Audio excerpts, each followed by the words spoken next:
Ay, palihog na lang.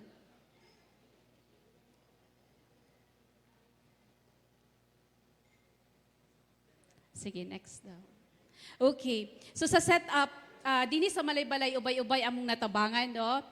Ang setup maka-answer gid sa inyong mga challenges, especially sa upgrading sa equipment, makakuha tag technical consultants, training for workers, and next, please. Dinhi naglamkob ang among ang muni siya among priority sectors. Kung makita ninyo, number 1 is food.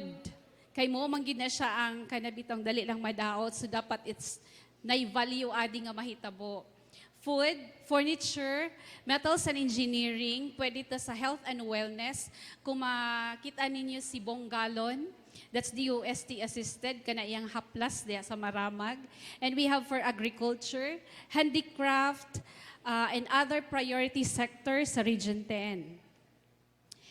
Ang akong i-example is ang cake boom. Kinsay nakaulat kaila sa cake boom? Nag-start sila sa kilid lang, kapamaligya og cake. Gitabangan sila sa DOST para ma-mechanize ang ilang paghimo og cake. So naay cooker mixer, kana lang horizontal band sealer, kana lang among gi-assist sa ila kay ang setup manggod, it's not alone but a technical assistance. Si DOST magpahulam og kwarta through equipment pero ibalik na siya without interest. And after 1 year, bayaran siya within 3 years. Nganong ipabalik man? Because para magamit sa uban nga MSMEs. Inana ang concept nato. Murag paying it forward ba? Unya makita nato pud gyud nga galambo ang inyong negosyo. So kaduha na siya nagpatabang sa DOST. Ang ikaduha is ang iyahang oven. So para mapaspas na siya. Si ma'am is hadlok ni siya mangutang, but ang amo manggod is if you are an entrepreneur, dapat mo take gid ka og risk, no? Usa sa mga gi-mention sa among mga usa sa mga speakers, kung maingon ka og business, you will take gid a risk. Kana gyud kung sige lang tagkahadlok, murag wala gid tay makabot ana, no? So with setup, nakakompete na siya sa Goldilocks, sa Red Ribbon. Unya, bisag asa na siya moabot, ni-increase iyang sales, ni-increase iyang productivity. Unya, naka-employ siya og dinhi sa ato nga taga Malaybalay. So, inana iyahang,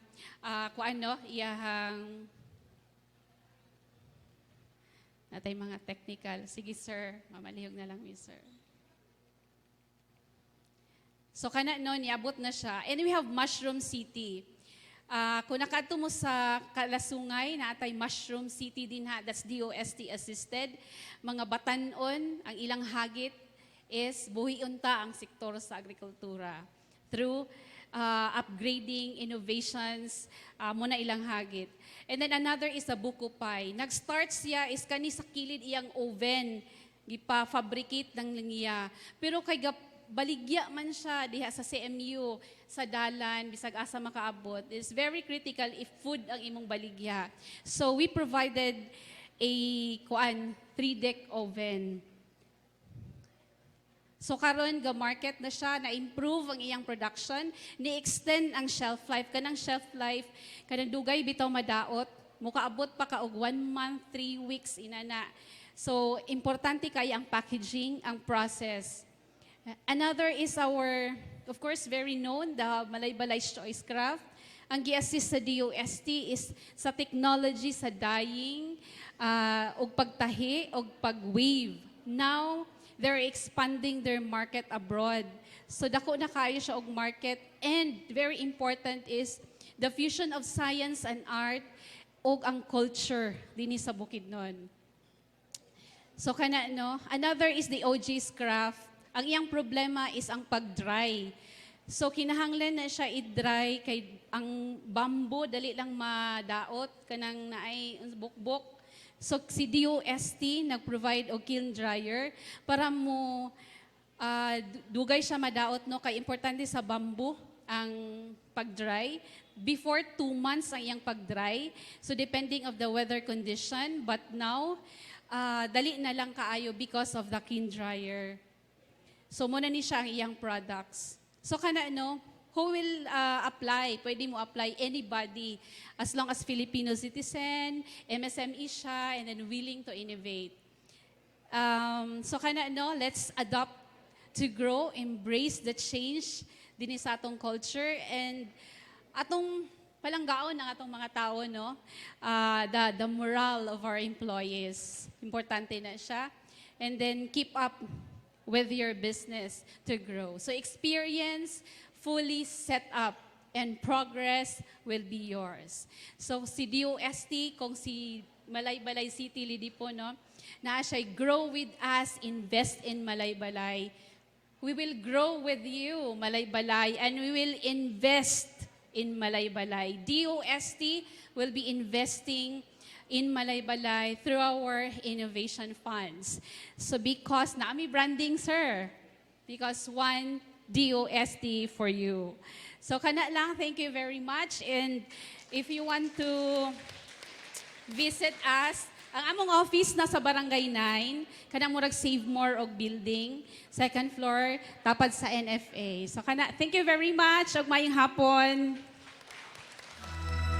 Thank you so much, Ms. Richie Elguno from DOST Bukidnon.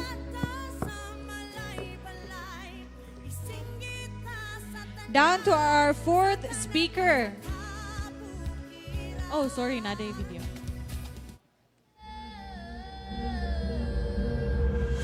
From the province known to be the fruit and vegetable basket of Mindanao lies the story of the young girl from the Talaandi Gigaunong tribe who at a young age learns to cope with the challenging situation of their family.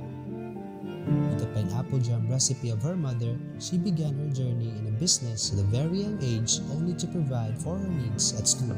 Ang akong experience sa gamay pa ko, nga pamaligya na ko og jams, it is because I was not raised by a well-off parent. So, lisod ang kinabuhi. So, kinahanglan gid ta mo diskarte. How did I learn about DOST? Ako isa na ako ka-friend nga nagbalita sa ako, kay sa una jud, isa uling ra jud ko galuto, then unom kasugangan, ana gid nga experience sa sugod. So, muto nga kadto siya nga balita.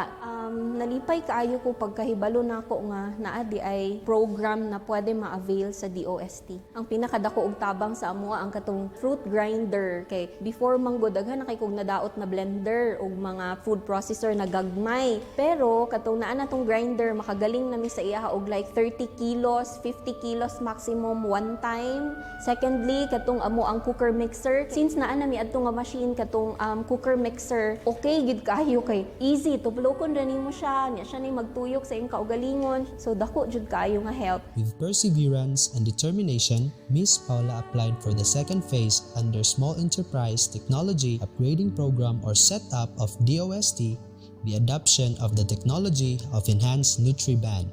Being the sole licensee in the province of Bukidnon, Miss Paula was able to partner with different agencies who are tasked to solve the alarming malnutrition problem in Bukidnon. Anong gidawat na ako sa NutriBand, dili gid siya tungod sa negosyo nga side. Tungod siya sa kanang ako ang passion, ako ang love na makahimo ko og nutritious food para sa mga bata. However, when COVID-19 hit the country, Mama Nene's production was greatly affected and other expansion plans were halted. This incident could have disheartened Miss Paula, but it did not instead. It brought her back to her roots. She visited the Lumad community and donated her products. Ever since mampudgod pagsugod jud nako ani nga business, ako na pud siya gibutang sa ako ang mind na magtabang jud ko og mga IT scholars like me bitaw. Kung wala sila niya, basta akong kinabuhi.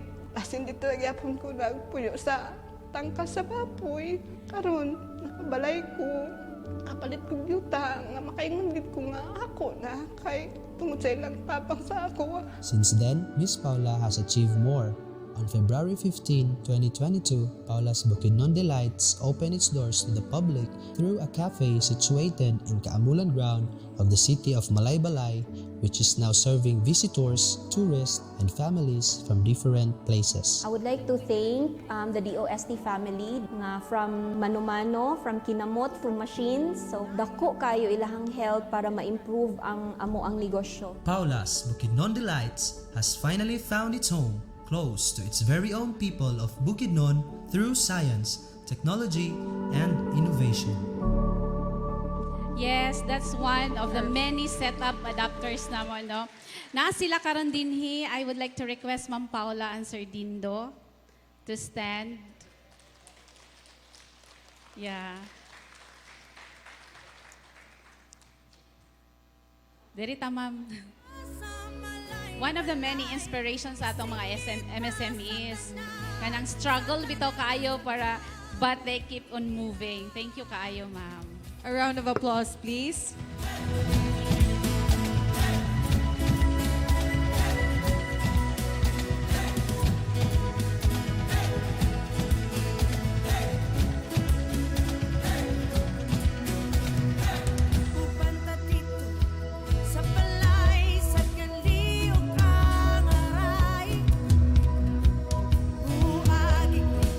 Thank you so much, DOST Bukidnon and Paula's.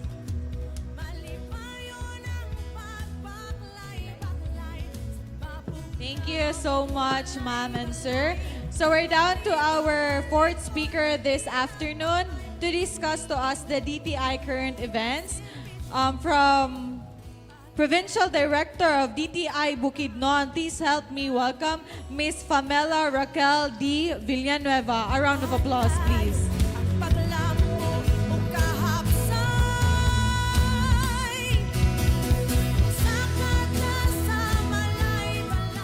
Okay, maayong hapon sa tanan. Buhi pa ba itong mga negosyante? Ay, anak yun, walay patay-patay when it comes to business, no? Kaya otherwise, lugi ta. Anyway, akong pagtahod, no, to Honorable Mayor, Attorney J. Warren Pabiliaran, together with the Vice Mayor and all the SP councilors. They're no longer here. I know they have plenty to attend to, but still, atong i-recognize sila. And Sir Myong, and to the department heads, nga napadiri si Ma'am Hon, Sir ako nailhan, and all the other teams sa local government unit of Malaybalay. Thank you and congratulations for coming up the first ever Malaybalay City Business Forum. Kita mga negosyante, murag kita, apil day ko, kita, mga negosyante, we should be happy because we have the strong support of the local government unit.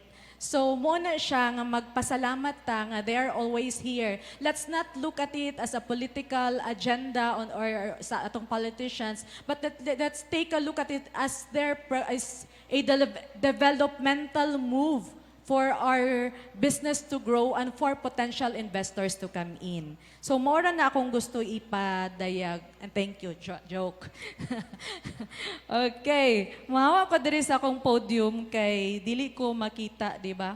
So actually, ang gibutang dira, I was given 10 minutes and I was supposed to discuss DTI programs. Na kung DTI programs lang, pwede raman na ninyo atuon sa amon yung opisina. What I wanted to discuss is a different type that would relate to grow with us, invest in Malaybalay. That's why I would like to focus my presentation on the investment opportunities using the value chain. Now, katong mga agripreneurs, I'm pretty sure, very familiar with value chain. Tama? Kinsay nakadog nag value chain? Isa ra.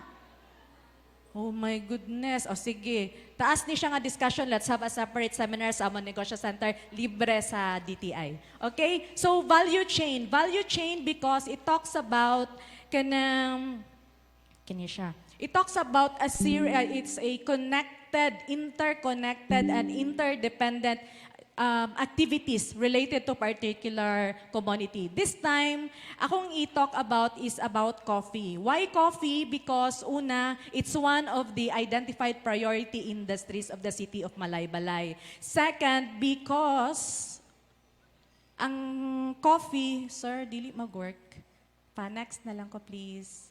Alright. So, did you know that during the first ever Kape Filipino Coffee Cupping Competition, meaning to say, kuha na siya, competition when it comes to kinsay pinakalami nga green coffee beans sa tibuok Pilipinas. And the first ever winner was for the Arabica nga variety. It's the Inhandeg Tribal MPC with Bai Inatlawan as the leader. And because of that, under the help of ACDI VOCA and the US aid, they were able to go to Seattle, Washington balik sa kamay, sir. Nag-join sila for this Specialty Coffee Expo. Di ba? Si Bai, naka-adto dito sa US, so wala lang nadamha. And then I'd like also to recognize that on the same year sa competition, on the last 2016, Kape Maramag was held as the #1 or the winner in terms of coffee for Robusta variety. So, Kape Maramag, congratulations. Kung so ka na, isa pa lang na. Let's, next, please. Grabe kayong 10 minutes ay hangakon ko.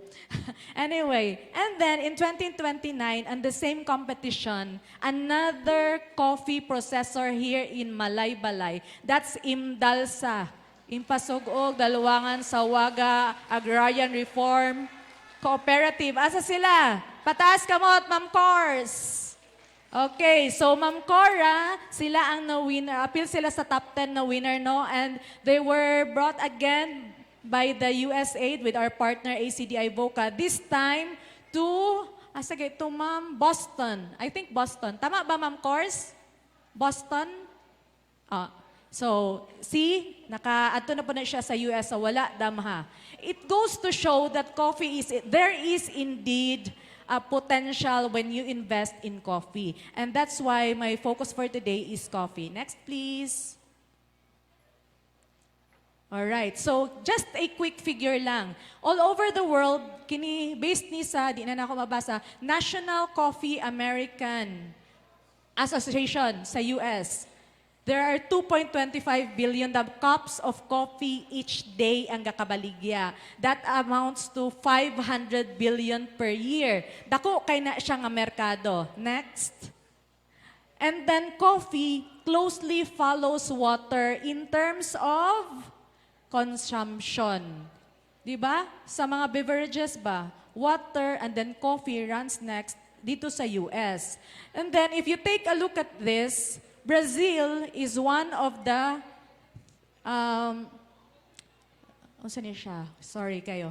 the biggest producer when it comes to coffee. And then Philippines, kanang nainginiyalo dira, is actually we're at the 25th sa rank in terms of production. Now, we cannot compete in terms of production. Kay gamay ra kay atong land area.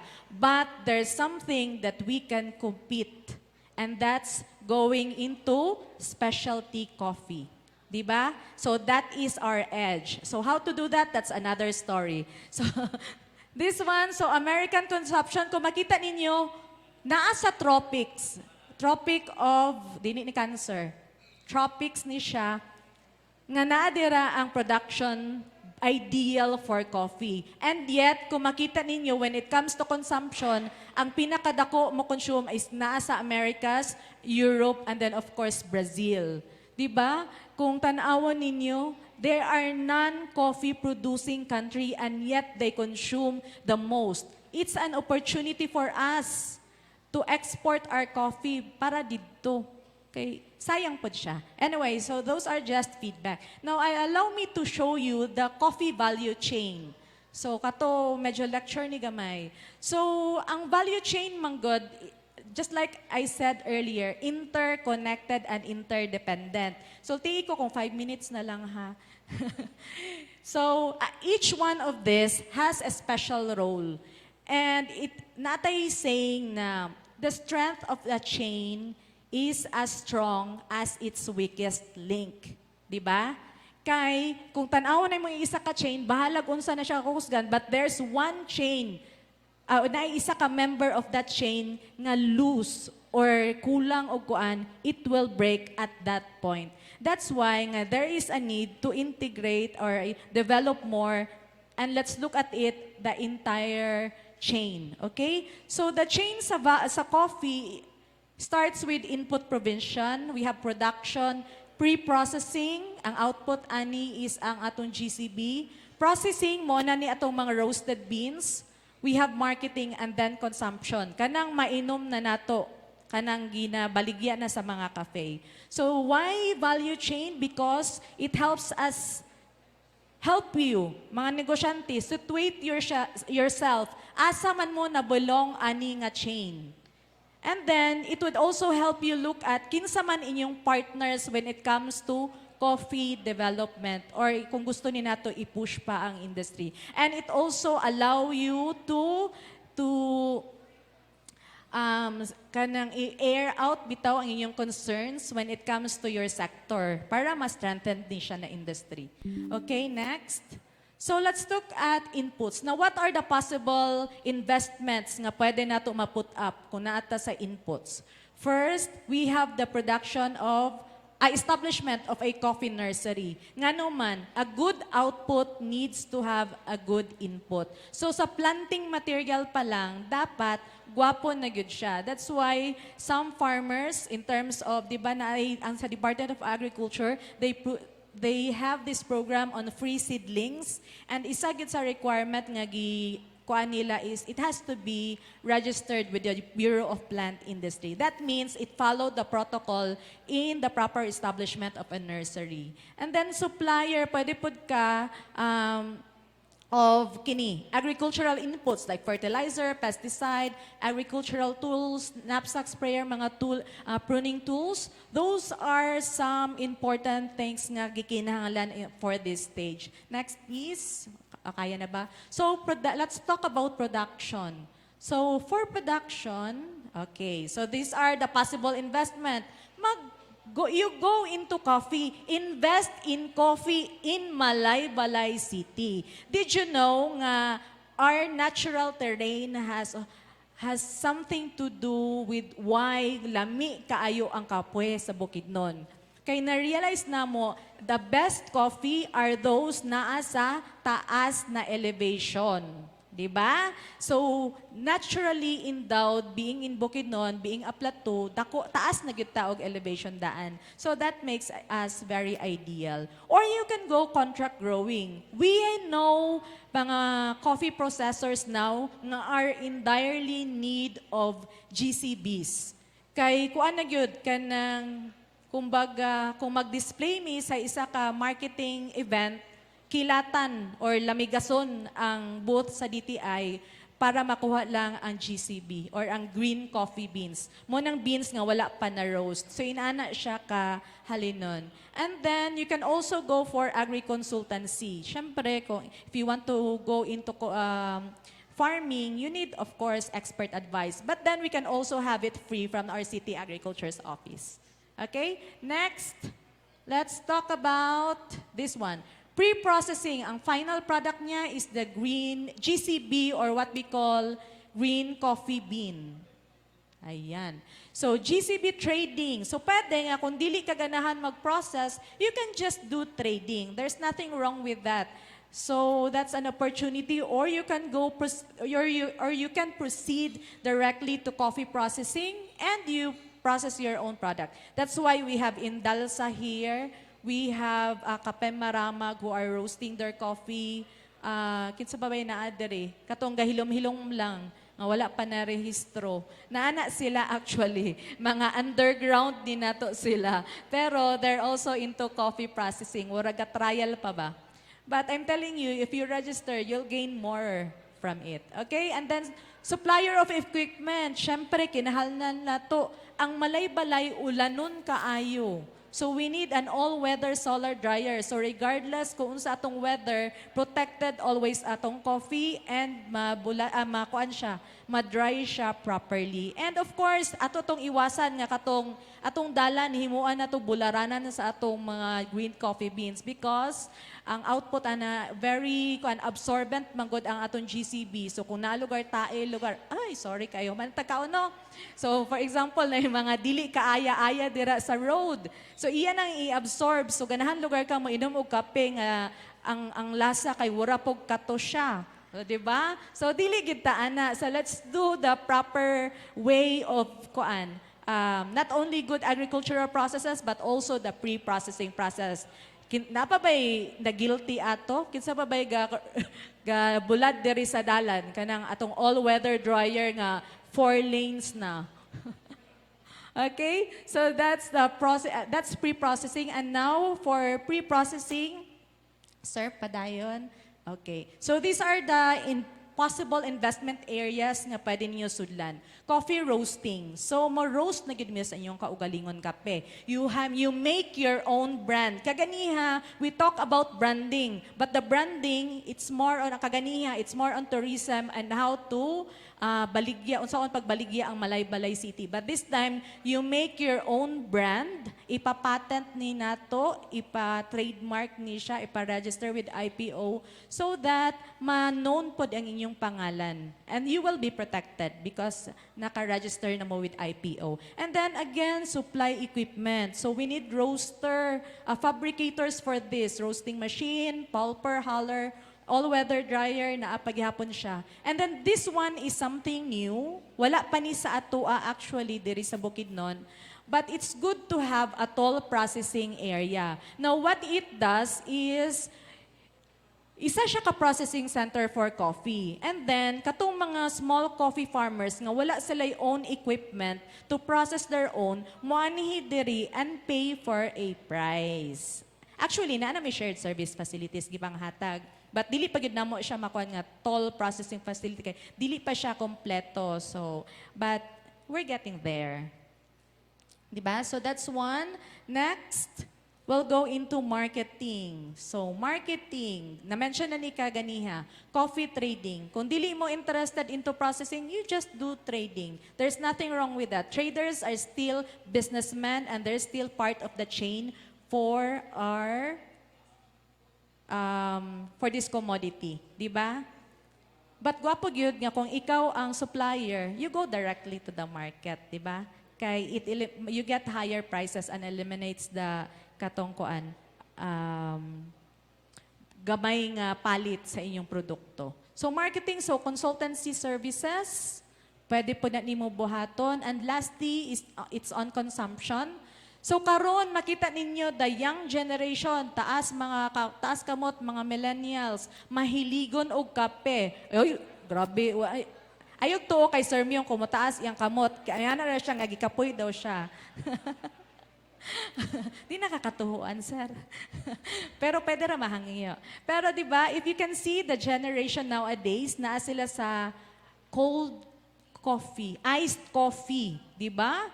So there's a potential for that. Kung matumog kaamulan karon, unsay ginadumog, di ba? It's always the coffee, the cafe nga naa didto. So there is indeed money in that kind of business. So kung magtukod mo daghan sa Malaybalay, dili mo problema because we have a lot also of suppliers. Kinsay mga agripreneurs nga naay kape sa ilang kinaay kape? Imdalsa o na si Nanay Vince. Di na ako makita. Sorry kay ma'am. Murag limited akong height. Hello. So, na dito. So, gamay pa siya, no? So, there is indeed a potential investor for that. And then, invest in skills. Kay kining mga barista, sikat kay ni sila karon. Kay they are the ones, di ba? Cutie lagi ito nga barista.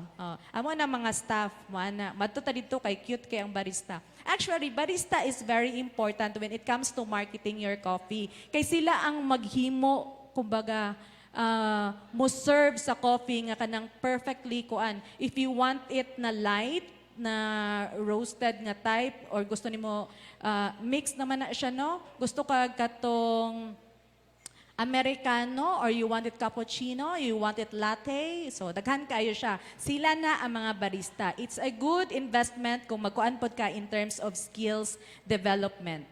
And then the other one is the the development of innovative products. So, you innovate and you produce coffee-based products nga pwede na to magamit sa cosmetics. Dili lang, Sir Ben, dili lang ang atong tableya ang pwede cosmetics. Ang coffee can also be one. Di ba? So those are possible areas nga pwede. Or health refreshments, cakes and pastries. Di ba uso na karon sprinkled na og kanang coffee, gi-ground na siya and then gi-sprinkle sa imong sweets. It could be cakes or it could be cupcakes or unsa pa na siya nga mga delicacies. And other, kuan pa, mahuna-naan ninyo. So when it comes to innovation, it's as far as your mind can dream of. As long as you can imagine it. Di ba? Lisod sad mag-produce something nga dili nato ma-imagine. So those are the investment areas in coffee. So daghan kay siya potential. And what I'm showing you is just an example of one commodity. There are more commodities that we can do the same. Cacao. Daghan gihapon kaayo from inputs down to processing until mahimo siya na chocolate.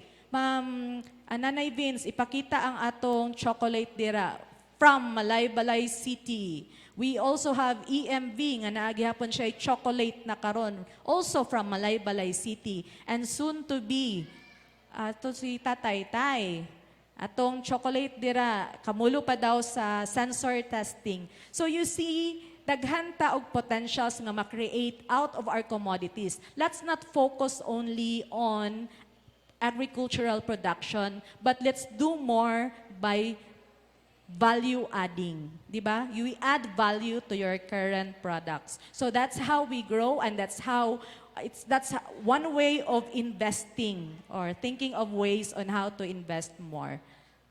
Napa ba? Let me see. Napa. Wala pa ko nahuman. Okay. So if you take a look at from production to processing, pwede ta maghimo og learning site and training centers. I know daghan na kaayo ATI learning centers here, and this is part of that model, from production down to processing. But if you wanted to expand a little bit more, you can do agri-ecotourism or a coffee village, which is again part sa katong gi-mention ni Sir Myong nga part siya sa investments for this no. So naatay incentive if we went into this. So pwede na nato buhaton one day. So ang example ani si Ma'am Corazon Loderes, example sa kamamaha. So naa sila'y farm.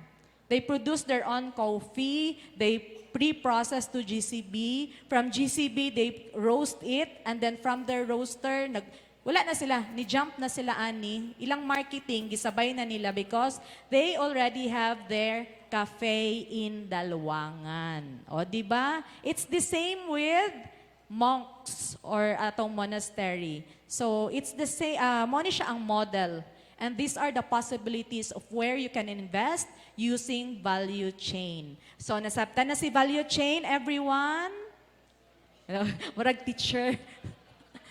So, kana lang siya, that's what we wanted to share with you, that there are a lot of potentials when it comes to value adding or when it comes to investment. Now, before we end, gusto lang nako siya i-add, no? Nga currently, we have Desang Philippines Incorporated. It's a Korean company currently building their plantation in the Fividec area. And they are looking for suppliers of fresh cassava tubers. Now, ang ilang requirement, it's 500 metric tons per day. And it has to be delivered 24 hours after ninyo ma-harvest. So katong na yung mga kayutaan dira nga nakatiwangwang lang, it's a good opportunity to get into this business. Kay sayang man to nga area, and there's, kuan na siya, exporter siya. So you just, bring your products directly to Fividec, and then we can, of course, we can link you if you're interested. So that's, and then there's another one. We need a 4,000 hectares of land. It has to be rolling hills and naay water, provision of water. Kaya nga naman, there's a Qatari national who's interested to invest into a dairy integrated processing from production down to processing of milk. So, daghan kaayo potentials and there are a lot of investment opportunities that we can choose from. Again, following the value adding or the value chain model, tanawon po ninyo inyong vegetables, unsa pa na inyong naa sa inyong kayutaan karon. Rubber can be the same. Soon, in partnership with Central Mindanao University, we'll be having kana inyong mga kaplams karon nga bagsak kayong presyo. Pwede na nato siya mahimo into rubber crumb, which means giluto na siya and you get premium prices out of that. So you see, kung ato lang yun siya, kung tutukan lang yun nato ang value addition in terms of our commodities, you'll get higher income and there'll be more investments coming in sa Malaybalay. So again, mayong salamat and DTI supports the growth of Malaybalay City. So invest in Malaybalay. So manamog pakpak. Sige. Our next speaker for today is not written in our program. Sorry, Kaya, but I was tasked to introduce. It's not in your program, but this speaker is very essential when it comes to marketing your products or protecting the brand of your products. And this can also be used with your tagline, Saka ta Malaybalay. Kay pwede government ang makakuan ani maka-benefit. So if you want nga mat-patent to siya or ma-trademark, I'd like to give this time right now to Engineer John Paul Yu, our Intellectual Property Office based in Cagayan de Oro to talk about patent and trademark. So let's give him a hand. Good afternoon, everyone. I'd like first to thank you, the City of Malaybalay, for this opportunity to talk about intellectual property and also DTI for inserting me in the program.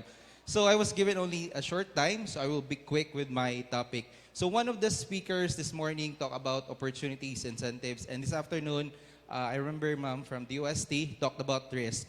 So intellectual property rights gives your business, it lessens the risk. So kung mo take ka og business nimo, if you're an entrepreneur, you have the risk. So with intellectual property registration, it lessens the risk and gives you more opportunities for the business. And here's why.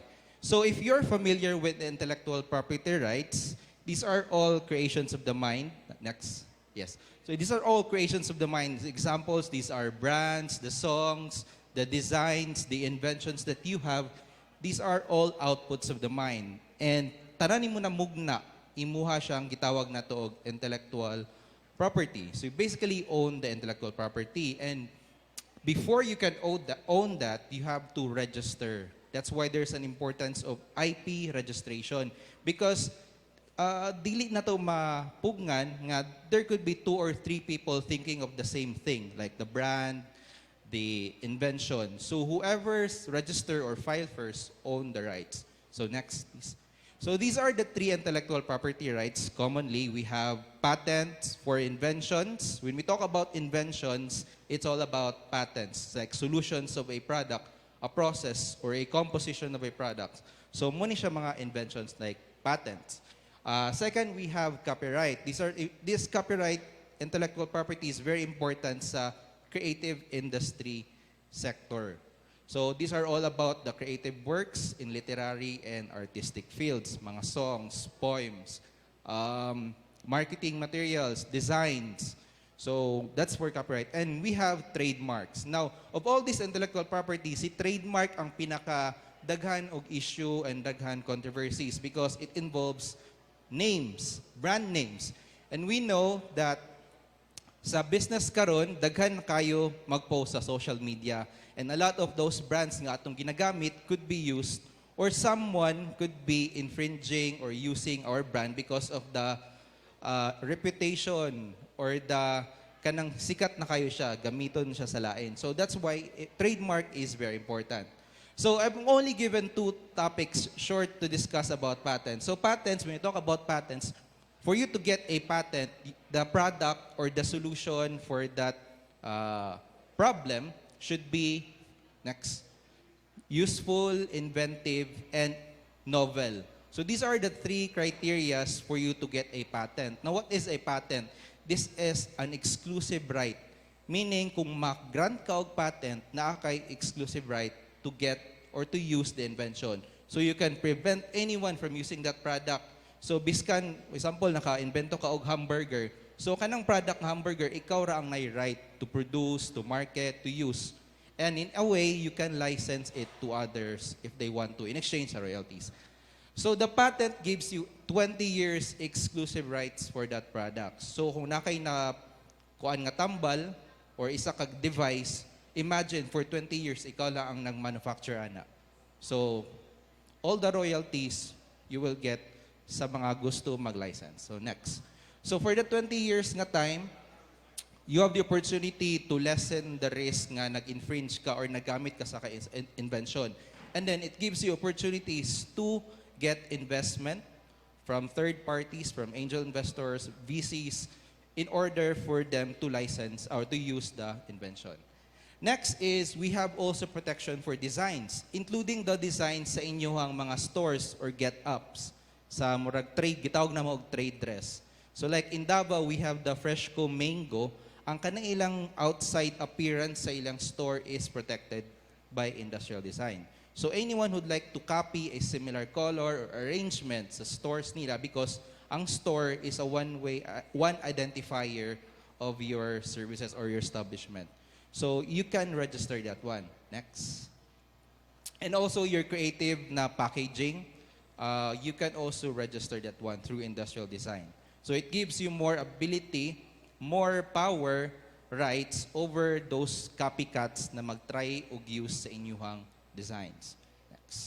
Next. So we move on to trademarks. And a lot of the businesses use trademarks, use name. Names are very important, or what we call marks, because as consumers or as business owners, it helps us identify ourselves from our competitors. So here in Bukidnon, we have Senor Rogelio, Coffee Clock, Mr. P, and also Bukidnon Bean. These are examples of trademarks that are used to identify a service or a product. So next. So we know that ang trademark, pinaka-main function niya is for us to be able to remember the service or the product. So like when we talk about Red Cup, we immediately think about Nescafe. Same as with inyong mga brands. For example, if we talk about Tablia, ako madumduman dire kay kanang Candy Farm, kay Sir Rick Carte. So that's a registered trademark. So yan na. At the same time, imuhang brand, although ang invention mo expires of 20 years, ang trademark, it is renewable because as long as you're using it, it can be protected. Now also ang trademark, na siya value, it isn't just a name, and we all know that. Kasi kung moingon ta nga, name lang siya, every time kung moingon ka, mag-rebrand ka, dali ba siya? Di ba? Dili. Because of the time na atong giput in sa marketing, sa branding, sa product dev. That's why there is an importance of trademark registration, because all the years na yung gigamit in marketing, product developing, branding, are secured ang investment ni Mona. So just like si Mang Inasal, the brand is valuated at around 2 billion for the trademarks. When it was acquired by Jollibee, the intangible asset is valued around 3 billion. So the 1 billion goes to the patents, the know-hows, the trade secrets that Mang Inasal company has. And then the other, that's for the tangible properties. Now for the trademark, it is valued around 2 billion. Ingana ka-valuable ang name in the long run sa inyong business. Now, the ownership of a trademark belongs to the one who registered it first or the one who filed it first. That's in the law. The ownership of a mark is not by use. Kung gamiton mo siya, it doesn't mean na ikaw na ang owner ng trademark. So in the law, it is stated there that whoever registered the name, the brand, whoever filed it first own the rights of the trademark. So for businesses, if you're branding, if you're marketing your product using that brand, to be able to lessen the risk nga mawala siya sa inyo or makasuhan mo for infringement, maunhan mo, you have to register the trademark. You really have to understand that one and appreciate the registration, because a lot of the cases sa CDO and even sa Miss Or and the whole region, dire, daghan kayo ga iniluga sa brand. And then if wala kay proof of ownership, just like the trademark registration, it will be at your disadvantage. So to lessen the risk and to secure imong investments in branding, marketing, register your trademark. So the trademark is 10 years ang iyang protection. It can be renewed. When you have a registered trademark, you are now allowed to use the R symbol, encircled R symbol. So that's what I mean. It is a registered trademark. So the rights of an owner, you can prevent anyone who tries to imitate, to copy, or even use ang imuhang trademark. Just like what happened recently sa Purple Yam. Purple Yam doesn't have a store in Iloilo. And then to their surprise, na ay Purple Yam Iloilo. So that's a violation of their trademark rights. So they can file a suit on trademark infringement. So the cover of your protection includes not just the name, but the design that you apply. So for this example, we have hotdog inasal and mang inasal. The word inasal is not registerable or can be exclusively owned. But since gi-use niya ang similar or imitated ang design, then hotdog inasal has no right. And mang inasal can pursue or file a lawsuit against them. Next. And also to prevent others from making parodies or imitations or just making fun of your brand, registration is very important. Just like this example, a yellow cab and yellow pedicab. Though they're two different things, obviously, ma-identify nato sila. But for the brand owner, we want the reputation or the goodwill of our trademark preserved. So in this kind of activities, we want to prevent it. Just like what happened kay 7-Evelyn and 7-Eleven, right? So, before even if wala pa kay trademark or even na kay trademark, you have to remember two things in terms of trademark registrability. Next, please. Make sure that your trademark belongs to this category: fanciful, arbitrary, suggestive. Meaning ani sa ila, these are words, terms, or elements na doesn't directly describe ang imuhang product or service. For example, gabaligya ka og meat na kay meat shop, tapos imong gipangalan is bestseller meat shop. So the brand bestseller is not registerable because it is descriptive. So pwede ang Google, Globe, Kodak, Apple, these are brands na doesn't directly describe the product as you can observe sa ilang paggamit. Next. So do away with using brands that are generic, descriptive, and are confusingly similar. So if your name is MC, namoy pangalan sa inyo, if yung imong pangalan ga-contain og Mac, ayun na paggamit og Mac. Kay si McDonald's can go after sa imuha. Even mo ingon ka, daw bi ako man ang pangalan, I have the right to use it. Yes, but who has the prior registration? It is McDonald's. So do away with using mga names ng mga sikat nga brands or kanang mga registered na. Next. Now we have also a new development of trademark law. We have what we call GI. I'm not sure if familiar mo na. It is called geographical indication. Now what it is, it's also a mark, but it's a different thing from trademark. A trademark identifies the product or the services of an entrepreneur, or corporation, or an individual. Now with the GI, it is used by the collective group in the area. For example, Champagne, it's an area in France, right? So ang nag-own ana is the association, members of the association in France. Now, what is unique about GI is the product of GIs, these are attributed to the area. So, naay something sa area na unique that contributes to the quality of the product. That's why it's being used. Champagne, or feta cheese, Parma ham. And now we have, in the past years, we don't have a GI rule. We only describe GI as intellectual property. Now we have a sui generis system which further protects the GI. So in the Philippines, we have Guimaras mangoes, we have Bicol Pili, and Tinalak. These are potential GIs because of the quality of the product that is owed to the place. So balik sa sir. So si Guimaras, anyone who would use the term Guimaras mango without the authorization, or if you're not member of the Guimaras mango, you will be filean mo kaso against that. It's a violation. So here in Bukidnon, if the coffee has a distinct quality, ang iyang lasa, or ang quality sa bean owed to the specific area, for example, sa Maramag, pwede na siya i-register na GI. So we just have to certify or kanang pangitaan ng evidence na ang isa ka certain quality sa area like the soil, the iyang weather, iyang climate, naa siya'y kinalaman or naa siya'y impact sa mismong quality sa product. So next. And then good news for MSMEs, this will be the last part sa presentation. We have a program we call Juana Make a Mark, wherein one of the mga participants siguro they have been a beneficiary ana. So si Juana Make a Mark, it's an incentive program. When you actually file for a trademark or try to register, you will pay around next.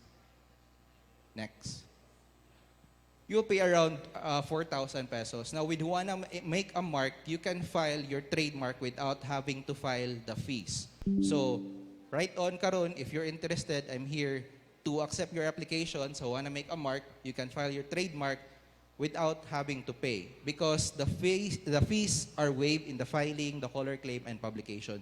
You will only pay 1,500 after 4 or 5 months because that's the duration sa registration sa trademark. So once ma-approve siya for registration, that's the time na magbayad mo. Now, it is important, ang kaning trademark is first to file. Whoever files first, sila ang may priority right sa trademark. So karon na-encourage mga businesses, entrepreneurs, MSMEs nga nadiri to apply for this program because it has a limited slot only.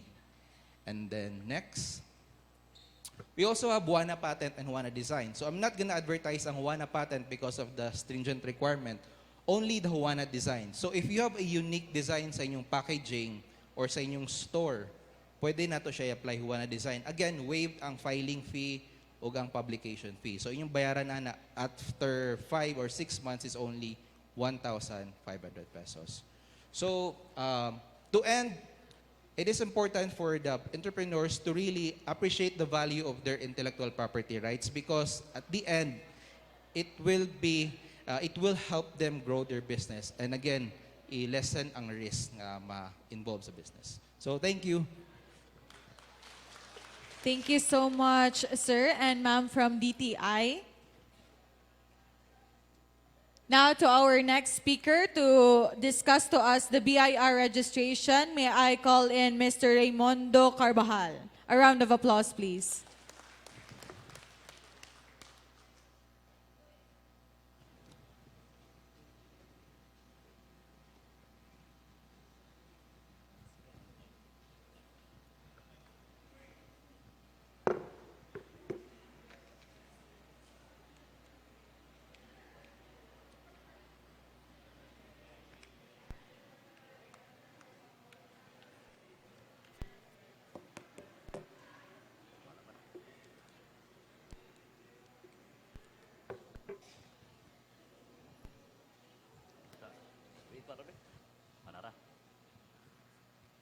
Maayong hapon sa tanan.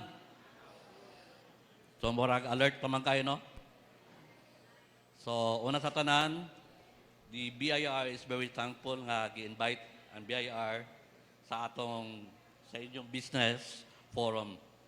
So, we are thankful to our Honorable Mayor and to the Vice Mayor and to the whole officials of the Malaybalay City nga naghatag gid sila sa amo og dako nga force para mapalihok ang atong opisina. So I will be talking to you more on the registration process, which I believe most of our negosyante here is na-register na ba?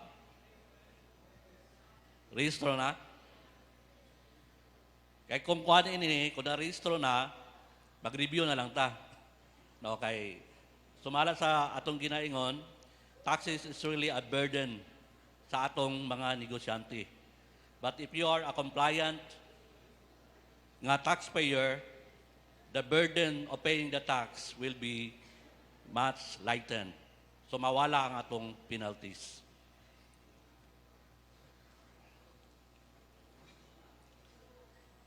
So in this session, dapat lang mapamilyar lang tayo ni nga mga litra. RFP. Register, File, and Pay. With this acronym, I'm sure ang kanang inyong task nga gabayaran will just be only the insakto nga buhis kay wala may penalty nga mapa-impose sa inyo. First, we have register.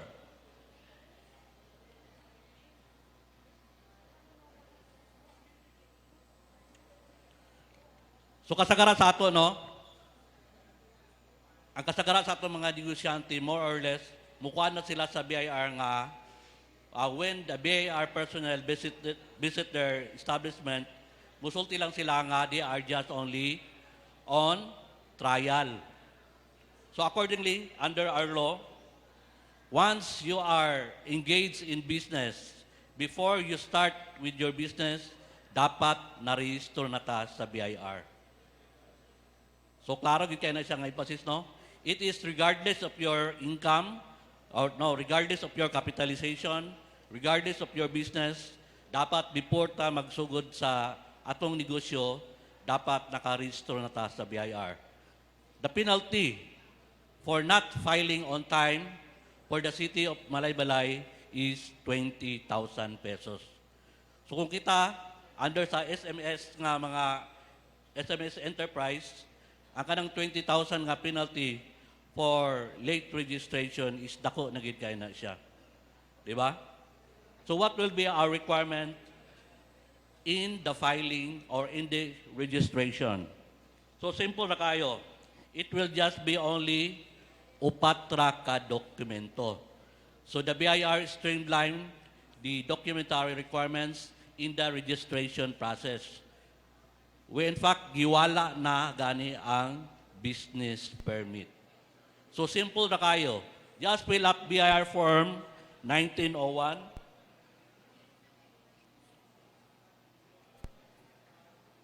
Wala man. Fill up 1901, a valid ID, a sample of your resibo, which is dapat dito ta mag-imprinta sa atong accredited printer. So the accredited printer will give you BIR form 1906.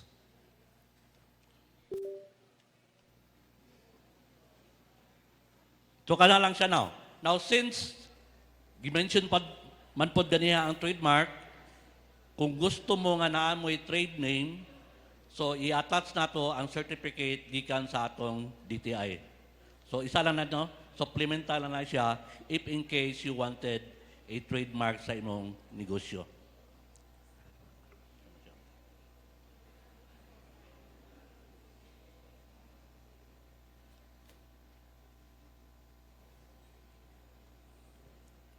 So when you are going to register, every facility, kung namoy branch, maski ang inyong establishment at bangra sa inyong tindahan or basta na-separate na or lain na nga barangay, you should register with the BIR every facility or branch. So kana siya no, lahi-lahi siya nga registration sa BIR. So akong balik ko no, you are just, when you are going to register with the BIR, just fill up BIR form 1901, a valid ID, as a sample of your resibo from the accredited printer, and a certificate of from DTI evidencing your trade name.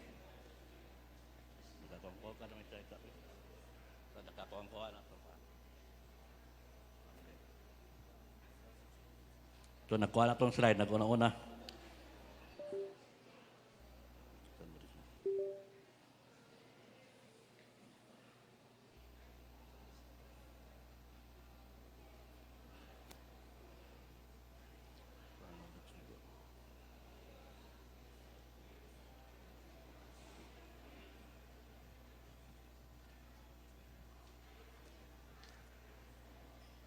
Okay.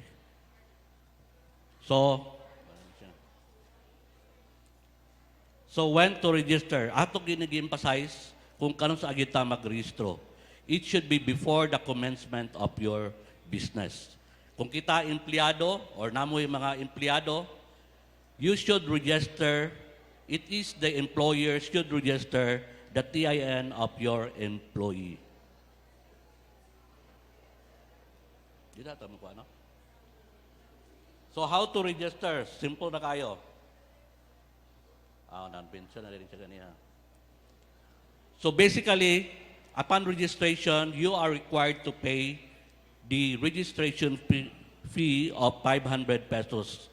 And this payment will be done every year. It will be an annual registration fee of 500. Ang deadline nato ini is every January 31 of the current year.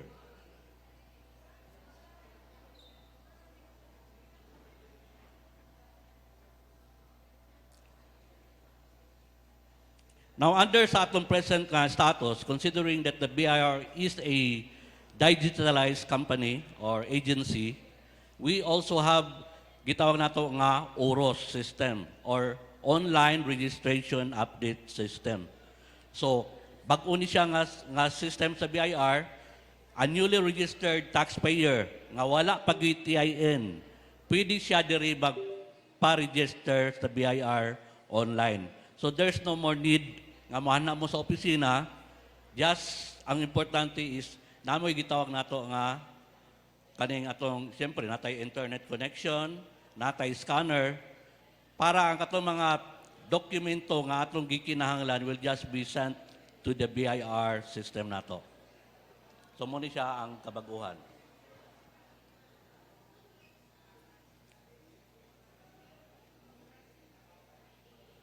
Now, for corporation or cooperative or any agencies or non-stock non-profit organization, you are going to fill up BIR Form 1903. So the same, ang atong kuan, mga requirement, we should have the SEC registration kung corporation, CDA kung cooperative, or a certification from DOLI kung kita mga associations. So, ana lang siya, no? Then, the Articles of Incorporation, and the same, the BIR Form 1906, or your final or clear sample of your official receipts. The same thing, there is a payment of 500 pesos. So, akong ibalik sa inyo, nga for the city of Malaybalay, the failure to file on time or to register on time will cost you 20,000 pesos. And this will be depende kung unsa nga klase ang atong LGU. So kung first class, it will be 10,000, paingon sa 2,000. So 10, 5, or 2,000.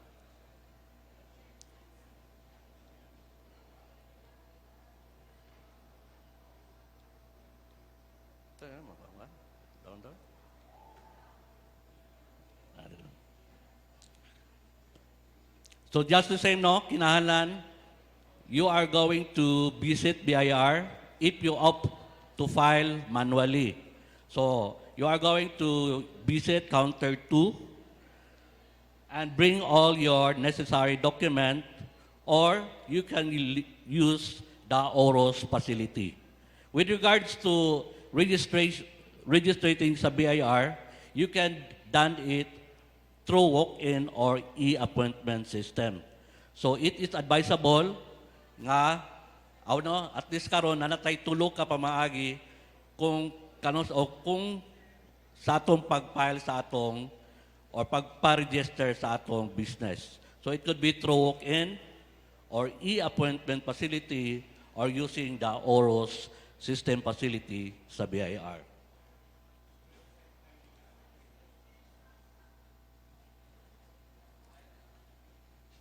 Now, once you are registered with the BIR, kinahanglan yun nga every time nga there is changes sa inyong initial data sa BIR, kinahanglan yun nga you have to update your record.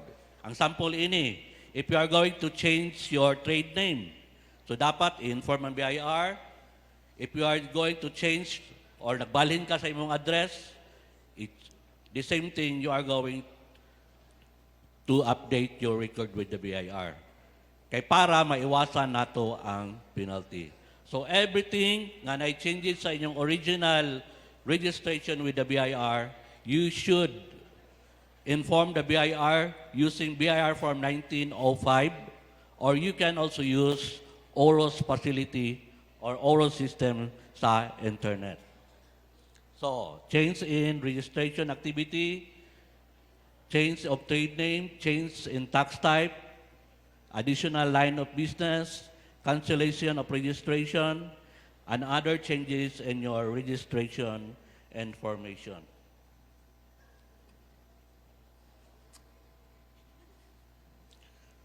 So the same thing sa akong ginaingon, no? Kung kuang gid kay mo high tech, tani siya tech na gid kay mo, gina-advise gid namo nga you should use the internet facility para dili na mo maglinya-linya diha sa opisina. Now, once you are going to retire your business, nakundang na mo sa iyong negosyo o nagpahulay lang, the same thing, you must inform the BIR. Because we will presume nga ang imong business is still existing. So muna siya nga mag-generate gid siya o gitawag nato nga open cases. So sa akong ginaingon, para maiwasan gid ang atong mga penalties, dapat every now and then, pag naay changes sa inyong business operation, you should inform the BIR using the BIR Form 1905 or using our OROS facility to update your record with us.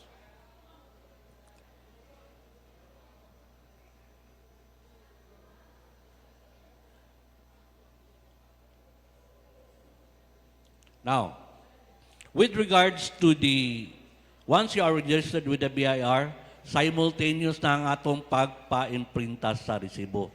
Muna siya, one of the requirement is BIR Form 1906 and a clear copy of your sample of your invoices. Simultaneous na ang pag-release sa atong COR o ang atong authority to print. On the other hand, if you are going to use the OROS facility, kuha na siya, mga barcode na or QR code ang mahatag sa inyo. So you will be issued within 3 hours siguro, gikan sa inyong pagparehistro sa using the OROS facility, within 3 hours, a COR and an authority to pay, or no, authority to print will be issued to you through online gapon. The same thing sa atong libro. You can also use the OROS facility in registering our books of accounts. Now, at present, wala na tong gitawag na to nga the validity of our resibo to 5 years. So nawala na siya karon. Unlike before, mga few months ago, napa siya. Last June 2022, giusab na ni siya nga memorandum. So wala na limit, wala na validity or dili na mo expire ang atong resibo.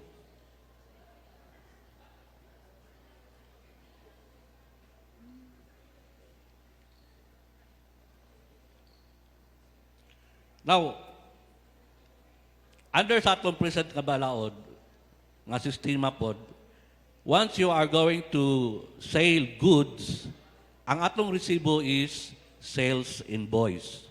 While if we sell services, ang atong resibo is official receipts. So, gi-change na siya, no? When you are going to sell goods, you must print sales invoice. Kung nagpautang mo, you should have charged sales invoice o cash invoice. Kung mangulikta na mo, you are going to issue sa inyong client collection receipts. So ang pinaka-primary ginatuhan ng resibo is the sales invoice. So ana na siya karon. While if you are going to sell services, ang atong primary ginato nga resibo ana is official receipts. Kung nagpautang ta sa atong serbisyo, you are going to issue billing statement, statement of account. So, ana siya nga senaryo. Once magbayad ang inyong client, then you are going to issue official receipts. So nalahi na siya, no? Sa una, official receipts, marag maura man na siya sa sales invoice. Okay. Now, kanong sa amanta magbayad o kanong sa amanta mag-issue sa resibo? Sa under sa atong present pamalaod, under the train law, dapat kung ang atong halin is more than 100 pesos, automatic tamo issue og resibo. Dili na kinahanglan nga mangayo ang customer. Pero kung less than 100, but nangayo ang inyong customer, then you are obliged to issue the corresponding receipts. Now, the penalty for non-issuance of receipts is 10,000 for first offense. So kung napulo, simultaneous nga sumbong sa BIR nga wala mo nag-issue, then that will cost you 100,000 pesos. So sayang ang atong kapital. Muna siya nga dapat issue kita og resibo permi. Kay dili man gud nato kuan ang atong mga customer or client na may uban mapangisig-isig lang pero dili man din satisfied sa atong serbisyo. So para malikayan atong penalty, then you have to issue receipts. Second penalty will be, second offense will cost you 20,000. Third will cost your negosyo to be closed by the BIR. So take note, isa lang kasumbong, automatic makaanhaan gid mo sa taga BIR. So wala lang ko nagkuhan sa atong slides, no? Kaya garo mo lang ba? Now, kani atong POS. So, if your establishment has POS, make it sure nga kana siya registered with the BIR. Kung dili na siya rehistrado, that will cost you 25,000 pesos. No? Kinsa man ang mag-apply for the registration of your POS, it should be the supplier. So make it sure once you are going to buy POS or CRM or cash register machine or point of sale machine, dito mo magpalit sa accredited nga supplier. Kay sila, kabalo na sila kung unsa ang ato mga proseso nga unsa pod ang gikinahanglan sa BIR nga dapat naa sa inyong system, sa inyong POS or CRM. So take note, once it is unregistered, it will cost you 25 pesos. Second offense will cost you 50,000 pesos. And third offense, pwede na siya kwaon na embargohon sa BIR ang inyong unit. So ang unit, mahal-mahal na siya dahil kung embargohon lang sa BIR, so sayang ang atong kapital. So we have here a sample of receipts. So di na kailangan siya, no? Because I'm sure you are already familiar with the receipts. Now with regards sa atong libro, ang BIR dili mo kung unsa nga klase nga libro ang inyo iparehistro. It will just be depende kung unsa ka complex ito or complex ang inyong business activity. So kung simple lang nga sari-sari store, mo suffice na ang isa kaya gitawag nato nga katong simplified bookkeeping books of accounts. Pero kung dako-dako na inyong kumpanya, so kinahanglan na ang columnar, general ledger, both share journal, depende na sa inyo. If you are a VAT registered taxpayer, mandatory gyud nga namoy sales journal and at the same time purchase journals. So other books, so ang atong emphasis diri is that all your accounting books or record should be registered with the BIR. So tanano, butchers, payroll, the same thing sa inyong resibo nga inyong ginagamit. So unsa man ni atong resibo pod? Kanang temporary receipts dapat wala na siya. Acknowledgement receipts dapat rehistrado sa BIR. So tanan nga resibo, tanan nga libro should be registered sa BIR para maiwasan ang penalty.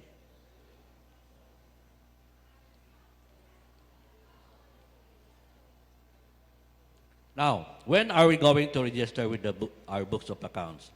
At present, kung bag-o kita nga negosyante, it should be done within the first month before mo magbayad sa inyong buhis. So kung karon March man karon, iba tato April. So kung pwede siya nga dili na simultaneous, no? Ang imong first payment will be, sample na to, you are registered April 1. So your taxability will be on March, April, May. So it will be May 10 kung naamoy withholding tax. So dapat ma-register na ang inyong books of accounts. So penalty for non-registration of books of accounts will be from 1,000 to 50,000. This will depend on your expected sales for the year. So mga bag-o nga mga negosyante, no, sayang ang atong puhunan. So it will be 1,000 up to 50,000 for failure to register the books of accounts. Now, karon sa amanta mag-renew. Now, at present, sa atong libro di binta karon, we are going to register our new set of books of accounts kung mahurot na. Dili nga taga-tuig ta magparehistro.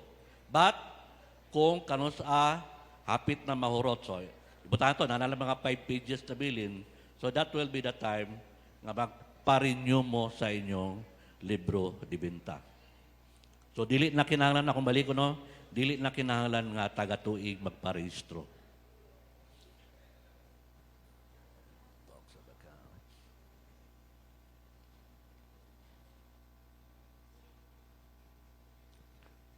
Now, kasagaran sa ato pong mga negosyante karon, no, magagamit na po sa atong gitawag na loose slip books of accounts. So pwede na siya, pwede na siya aprobahan sa BIR, provided that you must inform the BIR and apply for the permit to use loose slip books of accounts or loose slip invoices. So dapat na siya permit sa BIR. Kung walay permit, sa akong ginaingon, there will be a corresponding penalty.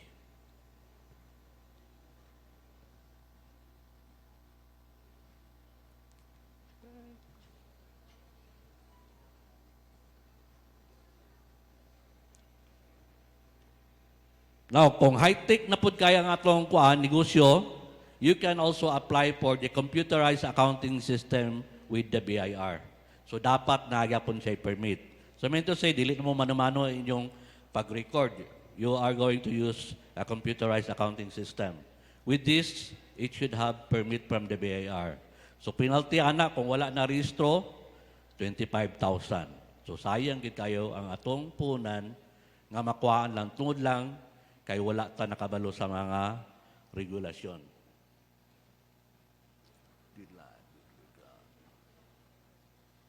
Now, all our accounting records should be preserved within 10 years. So take note, 10 years. Sa una, 3 years na siya. Karon, 10 years na ang preservation sa atong accounting records. That includes resibo, vouchers, payroll, mga purchases records, and everything.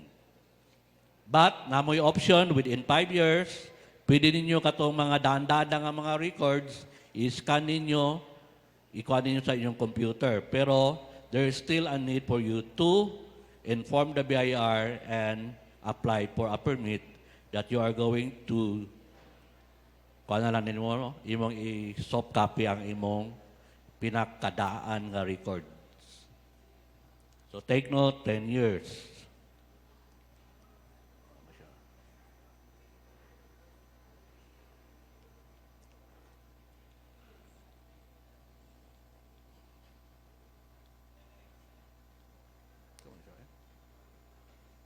Wala di naman kadagan eh. So okay lang. So ako lang i-emphasize, no? Once you are registered with the BIR, there will be a COR issued to you. Diya sa COR or Certificate of Registration, it summarizes kung unsa inyong taxability sa BIR. So una gid diha is natong gitawag nga RF or registration fee. This will be done or paid on or before January 31. Second, it will reflect the income tax. So once you are registered with the BIR, again, you are obliged to file and pay your income tax on a quarterly basis. Whether it is fiscal year or taxable year, you should file on a quarterly basis depending on your calendar or taxable period. The same thing, income tax, which is the final income tax, will be done on April, sa karon nga tuig, it will be April 17, 2023. Normally, that is April 15. So when the deadline falls on weekend or holidays, the deadline period will be extended to the next kuan ginato ng official nga or kanang ting opisina. So muna karon ang April 15, that is Saturday, so our income tax will be on April 17, 2023 for the taxable year 2022. Then, napo dining itawag nato nga percentage tax. The percentage tax is on a quarterly basis. As of now, normally the percentage tax rate is 3%. But under the CREATE law, gihimo nilang ni siya og 1%. So tuod man ni siya sa katong COVID period nato. But it will end until the second quarter of 2023. So 1% pa ang atong percentage tax. The same thing, it will be done on a quarterly basis. Ang atong value added tax, it is now on a quarterly basis na. So wala na tayong monthly VAT. The payment for value added tax will be done on a quarterly basis. So naka-reflect ni sa atong COR. Then if you have an empleyado, you should have withholding tax on compensation on your COR. Your failure to register as withholding tax agent on compensation, pwede na siya i-disallow sa atong examiner ang inyong gi-claim nga expenses for salaries and wages. Then, kung nagrenta mo, nagbayad mo sa professionals, dapat na mo withholding tax on expanded withholding tax. So, the expanded withholding tax will be filed on a quarterly basis gapon. It will be, you are going to use 1601 EQ. But you are going to remit on a monthly basis using BIR form 0619. So more or less, no, dili kay mo makuan, kay kanatong COR, tanawon na gid ninyo, then malikayan gid ninyo ang penalty. Ang ato lang ginote diri, once nga naamoy or wala moy operation during the month, you are still required to file the corresponding return. So dili nga wala man ko ini, nag-close man ko ini. So dili na din mo mag-file. But you are still required to file the corresponding return, and if it is no payment, you are going to file online. So with that, thank you for listening, and I think we have an open forum later on. Thank you for listening. Thank you so much, Sir Raimundo Carbajal from DTI. BIR, I'm so sorry.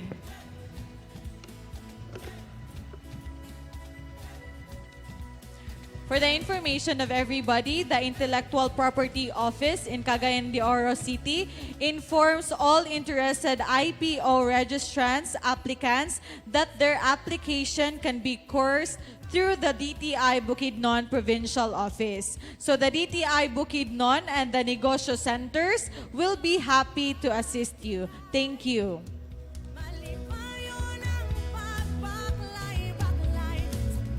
To break the monotony of the session, let us all take a look to our Malaybalay City Tourism branding, the Sakata Malaybalay. A round of applause, please.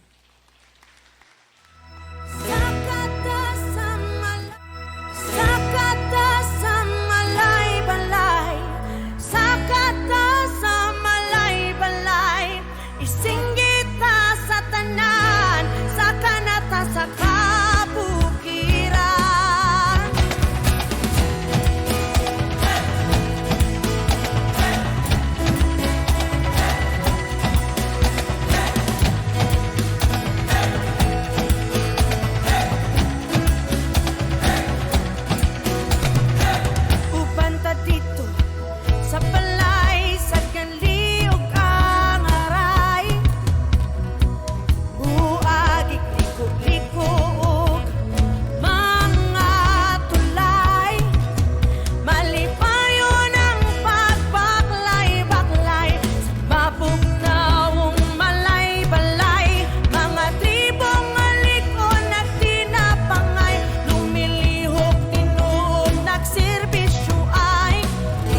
City Mayor, Honorable J. Warren Pabiliaran, our City Councilor, Honorable Christopher Soria. Sir, good afternoon. So we're down to our next speaker to discuss to us about PhilJEP's accreditation. Please help me welcome Attorney Julius Michael Barroso. A round of applause, please.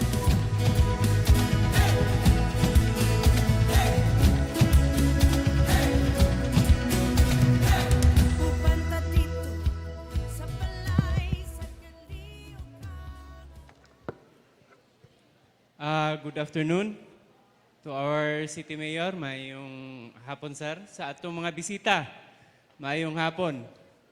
I will be talking today, previous ga mga speakers, on how to establish your business, how to register with the BIR, how to register with the DTI and other regulatory offices. After inyo na ma-register, inyo nang ma-establish inyong negosyo, unsa ang pinaka-importante ga factor para mo successful or mulambo ang inyong mga negosyo? Siyempre, konsumante, di ba? Kung wala mo'y consumer, walay, bisan pag unsa kalami ang inyong kape, inyong tsokolate, kung walay consumer, of course, your business would not prosper. So if you will notice, ang isa sa pinakadako ga konsumante, whether it be infrastructure, whether it be goods or services, ang pinakadako sa usa ka konsumante ang gobyerno. Di ba? Ang gobyerno. So you will deal, kung gusto mo magpautang, kung dako inyong kapital, gusto mo magpautang, you transact business with the government. Di ba? You transact with us. Kay kami man ang pinakadako o kaning mamalit, magasto. Infrastructure lang daan. Pinakadako ang Region 10 for the past 2 years. Region 10, pinakadako o budget sa infrastructure under sa DPWH. Malaybalay, naagihapon ang amo, kay naamang kami local development fund. So, isa lang ang medyo na ay mura og requirement, pinaka-basic ga requirement before you can transact business with the government. Gawas ga dugay ang bayad, kinahanglan na agid kamoy kaniga requirement. Kaning PhilJEP's registration. PhilJEP's registration. You could, online kani siya, online. Duha ka klase ang atong PhilJEP's registration. Una, platinum. Kung gusto gyud mo mo-appeal og kanang dinagko ga mga projects, ga mga procurement projects, you have to be a platinum member of the PhilJEPs. Pero kung kanang medyo start up pa lang mo, you could go with the red membership. So remember, bisag sa barangay up to the national government, before you could transact with the government, you have to be PhilJEPs registered or accredited ga supplier, contractor, or service provider. So what are the requirements for accreditation sa accreditation registration? So what are the requirements? Mao kani siya ang inyong kaning i-accomplish or i-comply. Take note, ang PhilJEPs walay physical store, walay physical or actual store. It is always through virtual store. Wala tayo ingong kapareha sa Malaya sa city dinhi mo ani mo sa opisina sa PhilJEPs, maato mo sa BIR na opisina. Ang PhilJeps is electronic procurement system. So kinahanglan one of the kwan is nagid mo'y kaning internet access. So what are the documentary requirements? Number 1, kinahanglan valid business registration. Kung sole proprietor mo, you have the DTI. If you are a corporation, then you have to have your SEC registration. Kung cooperative mo, then your CDA registration. Remember, ang gobyerno, dito ra gyud makig-transact sa mga legitimate o lawful ga mga negosyante. We could not transact sa mga kolorom, kanang walay mga OR, mga unregistered, we could not transact with them. So these are the documentary requirements. Mayor's permit, of course, you have to register your business. Kung with the local government, you are asa ka na-establish. Isa lang. Unlike sa katong gidiscuss ni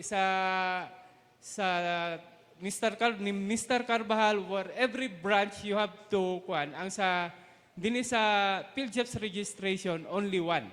Kung asa ang inyong head office. Okay? Then you have to have your audited financial statements. As I have stated earlier, ang gobyerno makig-transact ra gyud katong sa mga legitimate nga mga business entities. So katong dili magbayad og sakto sa ilang buwis, so dili gayud sila makatransact sa government. Okay. Then we have kani you can download kaning murag kana siyang undertaking kana nimo sa PhilJeps. Then we have the tax clearance issued by the BIR. Before you could transact with us, we have to make sure that you have paid your taxes properly. We have to make sure that you have paid the taxes properly. So that is tax clearance. Then for those who are engaged in construction business, you have to be registered with the PCAB, Philippine Contractors Accreditation Board. You have to take note, these documents, kasagaraan ni sa ila na expiration date. Business permit, 1 year. Generally, 1 year agad, December 31. Tax clearance, naagihapon ka na siya validity period. Usually 1 year. Ang PCAB, medyo taas ang PCAB. Taas ang ilang validity. In general, kinahanglan updated ang inyong documentary requirements before you could be accredited by the PhilJeps. Ang PhilJeps registration, naagihapon ka na siya validity. So kung ma-expire ang inyong accreditation, then you could not transact with us. This is the very basic document before you could transact with any branch or agency of the government. PhilJeps registration. Most sa murag hassle kayo. Pero we would encourage kamo ga mga entrepreneur, labi na ang mga entrepreneur, you should register with the PhilJeps. Because ang procurement requirements sa gobyerno, perting dakua. Sayang kaayo ang opportunity kami pwede unta mo palit sa inyong mga produkto, pero tungod lang kay medyo tapulan mo. By the way, our office is willing to assist you. Dinhi sa back sa Malaybalay. For those who are pwede mi mag-assist para sa pag-register sa inyong mga businesses with the PhilJeps. Okay. So, kana raman ang gihatag sa ako ga topic. Anyway, our main consideration here is tanan kamo mga labi na ang mga starting pa lang, starting. We are very much willing to assist you in your registration with the PhilJeps office. I think that's all. Kung I would be taking your questions during the open forum. Thank you very much. Thank you so much, Attorney Julius Michael Barroso.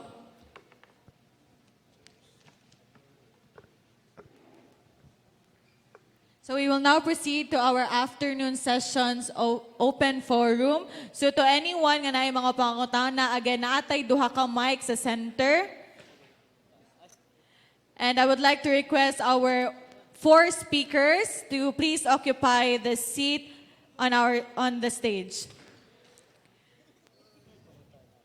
Akong tawagon si Ms. Richie L. Guno from DOST Bukidnon, Ms. Pamela Raquel Villanueva from DTI Bukidnon, Mr. Raimundo Carbajal from BIR, and Attorney Julius Michael Barroso from BAC. A round of applause, please. Sanay mga pangutana, please raise your hand and then duol lang ta sa mic. State your name, your company, asa ninyo i-address ang pangutana o ang inyong pangutana. Thank you.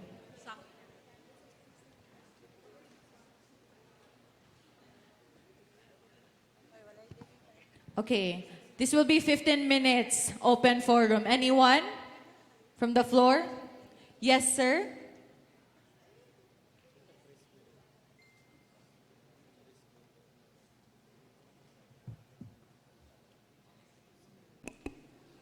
Good afternoon, sir.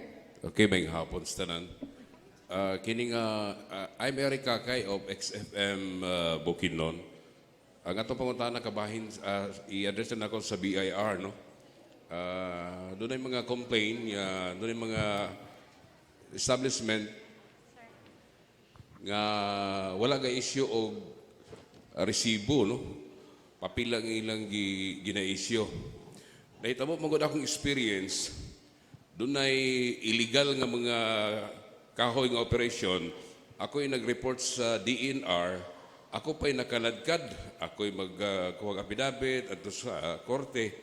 So lisod kayo para lugar sa amo nga mo-witness. Sa side sa BIR, unsa may pamagi, no? Kung ang usa ka individual mo hatag og report sa inyo, libre ba mi? Doon na ba'y kiniabang, dili ba ma-devolve sa mong pangalan? Thank you. Okay. So, tada na nga po, tada, no? So, with regards to our present status karon, natay duha ka options. First, you can have your complaint through or using our website or using Revi. So, kana si Revi, muna itong artificial or virtual assistant nato nga pwede ta mag-complain through kaning no or non-issuance of receipts.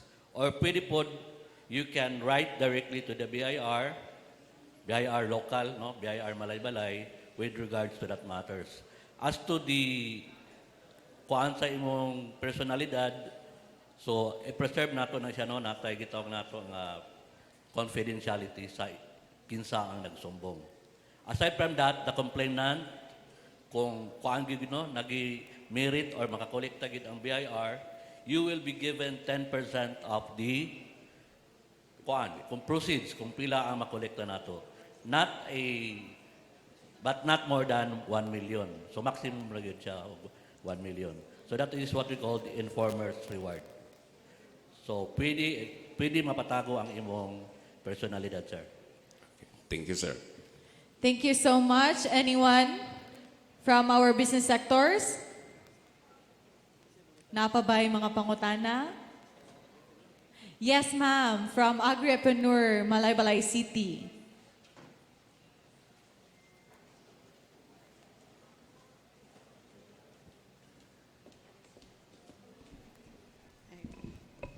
Good afternoon, sir. I'm Corazon Lauderes of Imdalsa Agrarian Reform Cooperative.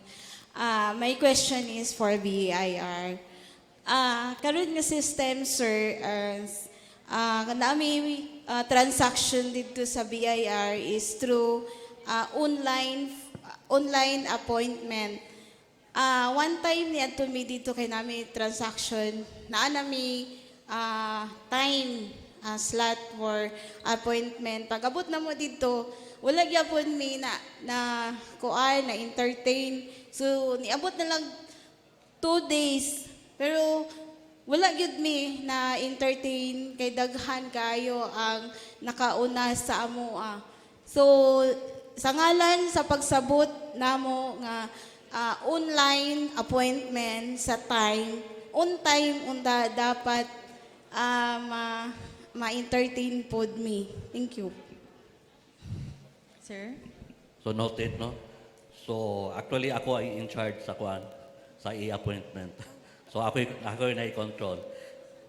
Usually, ma'am, no, there will be a possibility that there will be a cancellation of your e-appointment.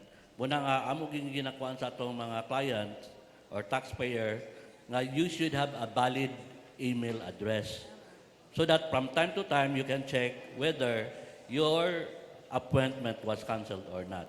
Pero on the other hand, kung kana nga scenario gyud nga it will take you 2 days siguro, so ato lang i-check, no, kung pwede. Anyway, we can verify in our office kung kanang sa gito imong schedule. Dayon, unsa ka nga counter nagkuan, ma'am? 4 counter 1, 2, 3, 4. Counter 2, So, then 4. So, okay lang ni sir, magpa-appoint na sad me online or on time. okay. Basta ang kuan nato, no, ang counter 2 is slated for new registrant. New registrant mo ato, ma'am, or that will be for counter 2. And that, kuan mangutan, we are mandated nga murag to entertain taxpayer nga slot for kuan gyud, no, kung e-appointment, we are only allotted for 16 transaction for a day. So pero kung katong imong cancellation sa or wala ka na entertain but you use the e-appointment, ako na siya i-check. Okay, sir. Kung wala by cancellation or whatever. Okay, thank you, sir. Mo sad ni ang side ang kuano sad to note kung ang isa ka agency is dependent na kayo sa internet. Kay once brown out or walay internet connection, ang among opisina pod minghoy pod kayo kay dili gid mi maka-entertain og taxpayer.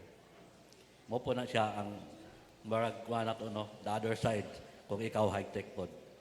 Okay, sir. Sorry kayo. Bisan naanlay maka-assist siguro sa mga sir para dili wala-wala. Thank you. Yes, ma'am. So pwede lang diretso lang din siguro sa ako, ma'am. Kung wala si Riby, nadaw ko no si Sir Ray mag-entertain sa inyo. Okay, thank you so much, sir. So feel free to ask question. Yes, sir.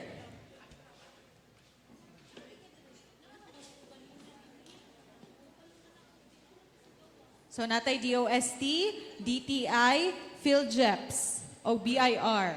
Yes, sir. Ako lang tong feedback sa e-appointment. Kay kaduha naman ko nakagamit sa e-appointment sa counter 2. Ang una na kong experience, sayo ko nakaabot mga 15 minutes before. So giinan ako sa guard nga e-appointment man ko, ipasulod na ko daan. Unya, wako kay bawa nga katong sa counter 2, galib tong employee dito, ang nanawag sa ako counter 4. Na medyo nagduka-duka ako, natingala ko kay nanawag sa ungalan. So moto akong ngato ko sa counter 4 niya, akong sulti sa iya. Counter 2 man ang nakabutang sa akong na mag-email man na siya nga, sir, makaadto ba ka? Confirm mga makaadto ba ka? Mo na imong counter atuan. So nag-reply ko nga moadto ko. Ang pag-abot ako dito, I was thinking, dito ko galing ko sa counter 2, pero galib ang employee, natingala ko kay walay tao. Pero ang nanawag na ko, counter 4. No? So, niya to ko sa counter 4 na, hinang ko nga galib. So, sa akong first instance, effective ang e-appointment. Katong ikaduha, na late ko mga 5 minutes. So, natingala ko kayo, walay nanawag, nag-entertain. Nya, pag nahuman tong usa, giingnan ako tong sa counter to nga, sir, nara ba ko i-appointment? So, giingnan ko niya nga, iyan ako no kung gitawagan daan, mga 1:30. Na-late ko 5 minutes, 1:35 ko biabot, wala ko kadungog sa iyang tawag. Pero iya pong kung entertain, pero gipa-insert niya tong usa ka, unsa nga na, kanang bitang mo'y pag-report, sana kanabang walk-in. Gipa-insert tong walk-in. Kaya wala man kumabot sa akong slot. Ang ako lang suggestion, sir, nga, kung tanaw na to inyong monitor, ang mga number nga mo appear, katurang walk-in. Siguro, i-appeal po ninyo tong e-appointment. Ibutang po ninyo. Wa makita nga e-appointment sa inyong monitor. So, counter to, may number. Di man may numbering, e-appointment man may. So, siguro procedure ana nga sa inyong monitor mo appear ang ngalan sa e-appointment. Para confident mi nga, nakabutang na dito ang mong ngalan. So, confident mi mo dool sa counter. Kay tanaw na to, nga mga number man na, man ako ngalan mo appear. So, usahay, magduda ta. Natin mga pagduda. So, kato na lang, sir. Dayon, ako na lang appeal na akong question sa PhilGips. Sir, katong bahin sa audited financial statements, katong tulo ka klase, cash flow, balance sheet, o income. Sige, mara to. Audited financial statements would consist sa katong cash flow, balance sheet, o income statements. Okay. Okay, thank you, sir. So, anyone? Yes, sir. Membro ko sa Agripreneur. Kini siya nga problema, gi-raise ni sa usa na mo ka membro mo na nga posible ang DOST makasaloan ni or ang DTI. Okay. Ang among kuan ma'am kanang usa nga gi-raise nga ni kay na isa na mo ka membro nga ang yang product nga gi-consign sa usa ka establishment na reklamo kay walay FDA. Karon nibutang siya una-una, mahal man kayo ng shared facility. Mahal kayo ng mga equipment nato. Ang nahitabo, pwede ba daw nga maghangyo mi og shared facility.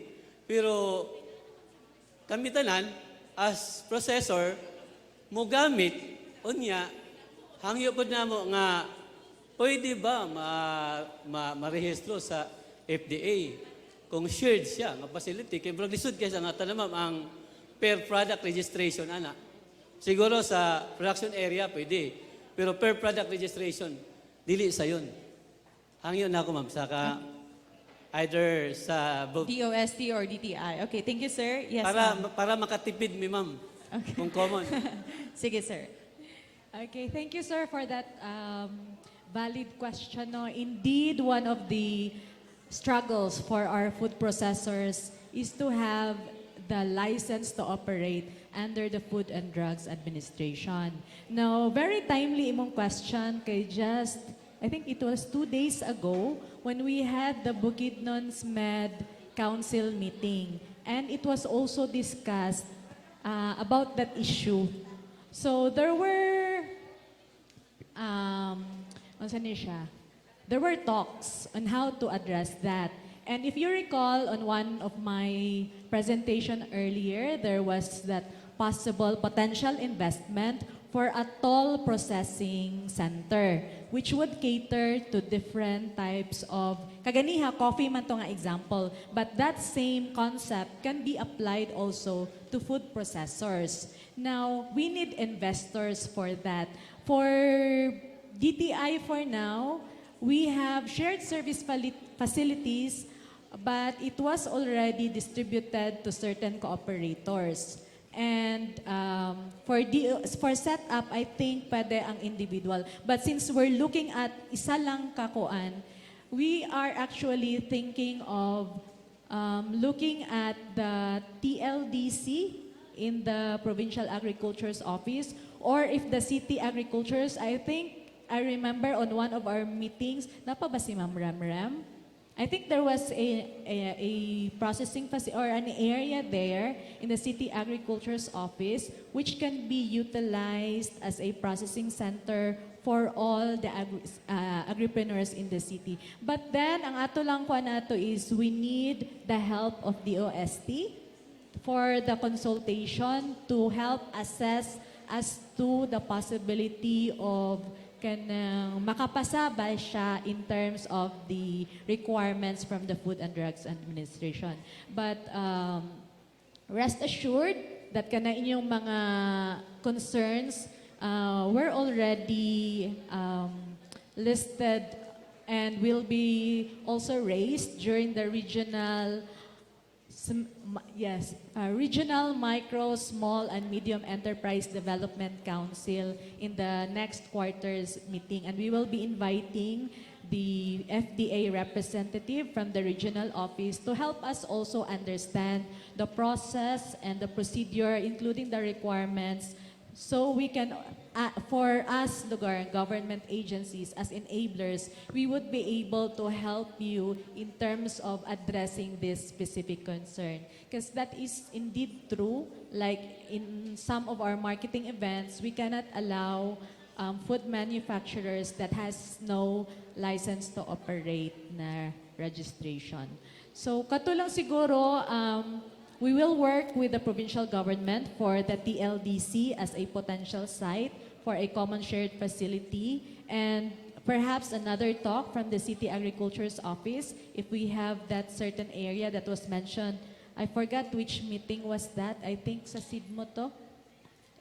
There was talk on that. And then perhaps we're also looking at the academe as a possible partner in terms of having an FDA LTO certified na food processing area. So in this case, ang pinakadulo sa ato would be Bukso. So perhaps isa pa na namang i-explore. So thank you for raising that question, and we'll try to work on addressing that particular concern of yours. Thank you. Thank you, ma'am. Yes, ma'am, from the OST. Just a rejoinder. Yeah, we have together with DTI, we are working on with that tool facility, and also since Malaybalay City is one of the pilot site now of the Smart City, we are partnering with Bukidnon State University, and we are looking for. They are building up for a smart university. So we're looking at innovation center, food innovation center. So that the one could be possible, sir. Thank you. Sir, any follow-up question? Thank you. So anything else? Yes, sir. Okay, good afternoon, everyone. I'm Jason. I'm just a concerned citizen. Okay, I have 3 questions. The first one would be asked for PhilJeps, sir. So my question, sir, is for MSMEs who wants to have a platinum registration, what could be the main difference of platinum and red accounts po? And aside from platinum, one can be the higher amounts. Attorney? Thank you for the question. Actually, ang difference lang sa platinum is that you could enter sa bidding process katong mga dinako. Ang red, you could not engage. Dili ka maka-appeal sa bidding. So dito ka lang sa mga ginagmay ka mga procurement projects.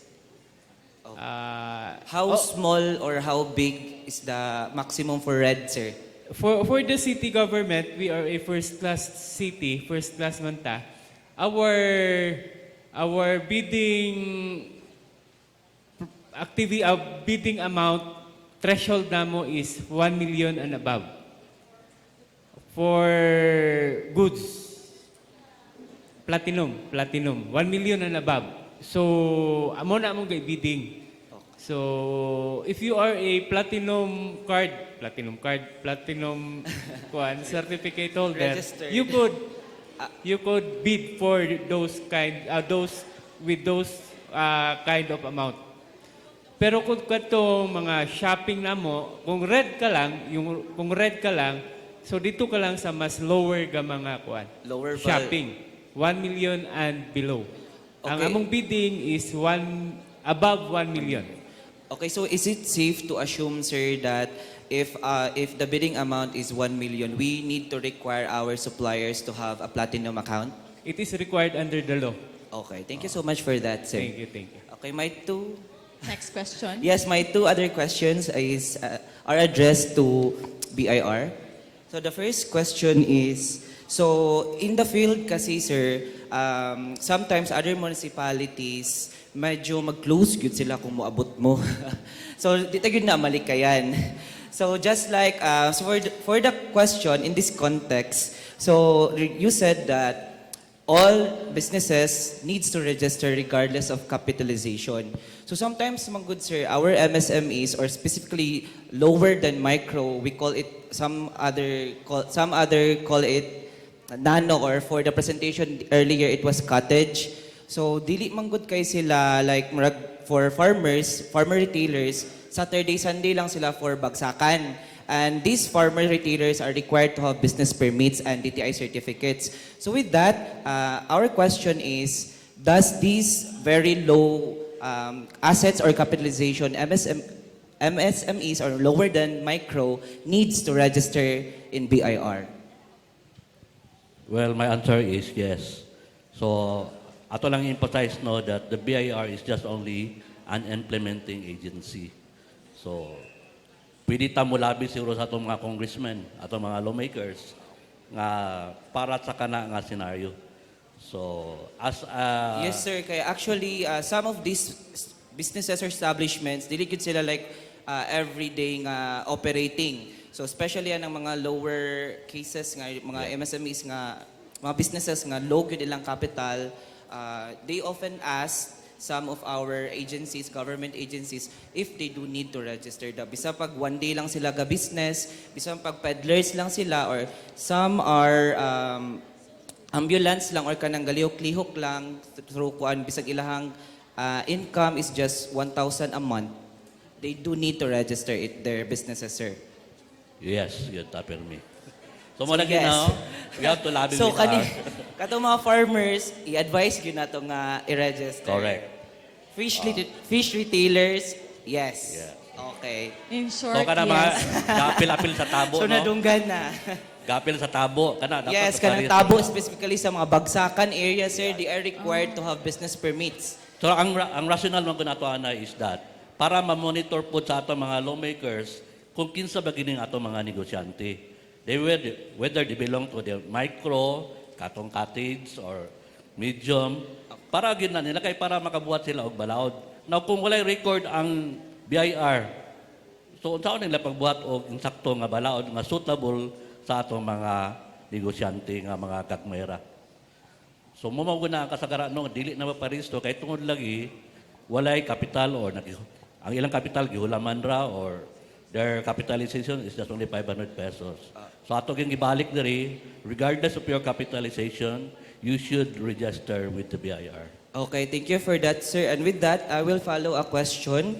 So for this question, sir, is how is BIR doing in terms of educating these smaller MSME, smaller business entities and also other micro, small, medium enterprises on their responsibilities with BIR requirements, particularly in performing their roles as BIR's tax collectors agent. So how is BIR, in the context, how is BIR helping these MSMEs to be informed that these are their particular responsibilities? Okay, tada na nga pautana no. Well, in fact, regular ta na coordinate sa DTI, labi na sa kaning atong ilang project sa kaning atong gitawag nga basta kanang regular reportorial requirements sa mga newly registered taxpayer or newly registered enterprises. Nasa tayo mga gitawag nga tax forum sa eskwelahan. Natay sakto nga proper educational information. Nagtapta sa atong sa PICPA, sa mga PICPANs, sa mga GPANs, or sa tanan nga mga eskwelahan with regards to our educational campaign. So in fact, visible man po siguro ta sa media o sa television, di ba? Nga with regards to the necessity for the registration of our taxpayer. Okay. So kana siya, no? Natay regular po nga mga tax campaign scheduled every Wednesday. Every Wednesday. Where is that held, sir? So nanay siya sa opisina. So, From 9 to as to the requirements sa atong pagparehistro sa BIR. do you have any satellite offices, sir, that could help our MSMEs that are in the far-flung areas, that could educate them aside from the other agencies, or for the BIR itself? So ang atong kuan ang atong kuan sir, well knowledgeable man po gyapon atong gitaw nga collection agent. So every municipality natay revenue collection officers. So they can contact. And that anytime man kung nay mag-invite sa amo, asosasyon, mga grupo or kapulungan, mag-invite lang mo sa taga-BIR, and that we are willing to be with you para mapasabot nato kung unsa gid ang pamalaod sa pamuhisan sa Pilipinas. So just make an invitation. Thank you so much for that, sir. Okay, thank you, sir. Thank you, Sir Jason. Okay, we're down to our last question. Yes, ma'am. I-connect lang na ako sa question ni Sir Jason. Thank you so much, sir, no, for clarifying that sa AMOA. We're Negosyo Center Business Counselors assigned sa mga municipalities. And it is true, good sir, na we're conducting, dili man siya monthly, but regular BIR repertorial requirements. I would just like to clarify na anytime maka-ano mi sa inyohang BIR nga collector inatawag sir no per municipalities, and they are capacitated to orient us on the BIR repertorial requirements. Yes, sir. And categorically na lang nako sir, no, we are not supposed to give honorarium. Yes. Yes, so we can tap those in the municipalities anytime. Yes, sir. Thank you so much, sir. Thank you, ma'am. So, I guess that would be all sa ato ang afternoon session open forum. Thank you so much to our speakers. A round of applause, please.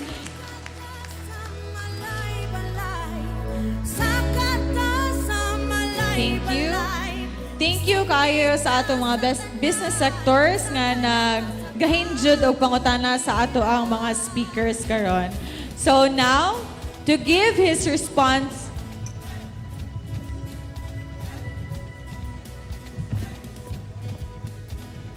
may I request our City Mayor, Honorable J. Warren Pabiliaran, Honorable Cromwell Kiril Dinlayan, Honorable Christopher Soria for the giving of plaque and token to our guest speakers.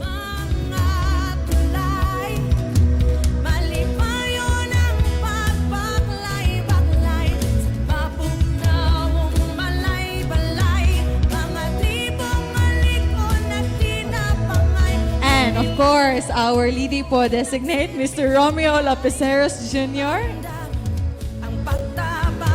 Plaque of recognition is given to Ms. Richie Alguno for sharing her time, knowledge, and expertise as resource speaker during the Malaybalay City Business Forum held on March 31, 2023. Signed, Sidmo Lidipo Designate Romeo R. Lapiceros Jr., City Mayor Honorable J. Warren Pabiliaran.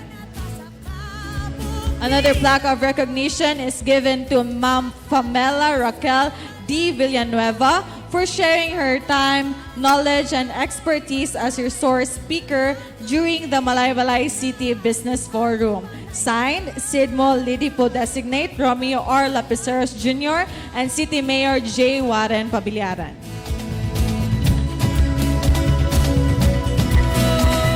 Another plaque of recognition is given to Attorney Julius Michael Barroso for sharing his time, knowledge, and expertise as resource speaker during the Malaybalay City Business Forum. Signed, Lidipo Designate Romeo R. Lapiceros Jr. and our City Mayor J. Warren Pabiliaran.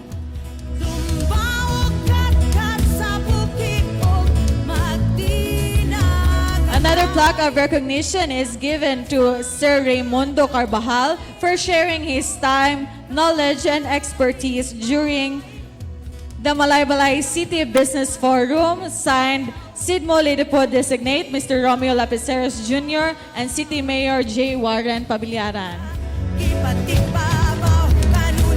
Token of appreciation is given to Engineer John Paul Yu.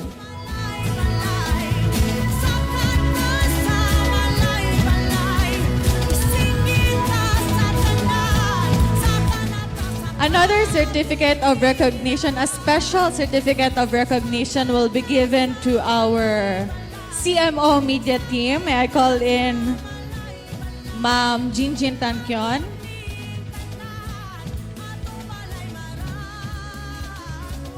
The Local Economic Development and Investment Promotions Office would like to thank our media team for doing the video clips for our Ledipo promotion. So certificate of appreciation is hereby awarded to Elnes Walven V. Tagabe in grateful recognition for your exemplary contribution in creating the promotional video of the Local Economic Development and Investment Promotions Office, given this 31st day of March 2023 at People's Hall, New City Hall, Malaybalay City, Bukidnon. Signed, Romeo R. Lapiceros Jr., Sidmo Ledipo Designate, J. Warren R. Pabiliaran, City Mayor. Same certificate of appreciation is hereby awarded to Mr. Christian Aleth B. Alfeche. Another certificate of appreciation is hereby given to Jonathan Q. Ayuon, Power Vlog.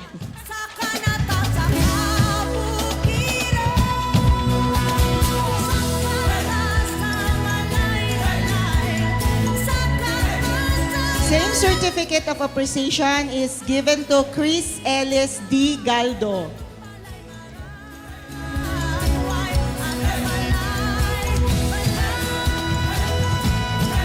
Certificate of appreciation is given to Clark Dave C. Romeo.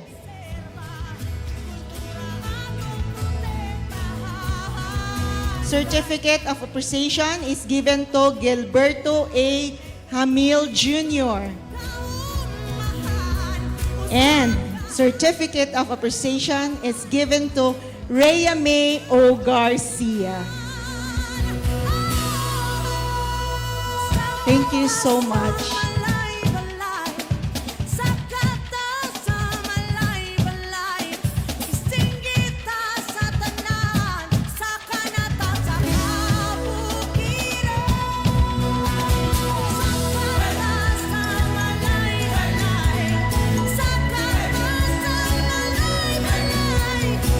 Thank you everyone and congratulations. Wow. Kaya apil man ko.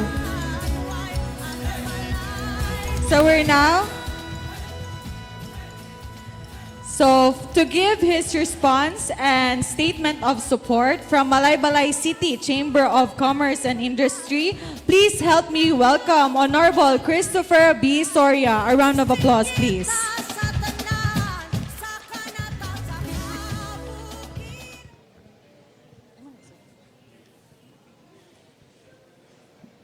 Mayong hapon ka na tong tanan. Good afternoon, everyone. To our very innovative, young, dynamic, and very supportive, of course, atong pagpakan ang ato ang pinalangga, Attorney Warren Pabiliaran, very unique mayor, very humble mayor. And of course, we have kaganina,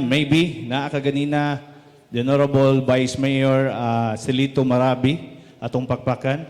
We have here my colleague, Chairman of Trade, Commerce, and Industry. Atong pagpakan si Galay Cromwell Kiril Dinlayan.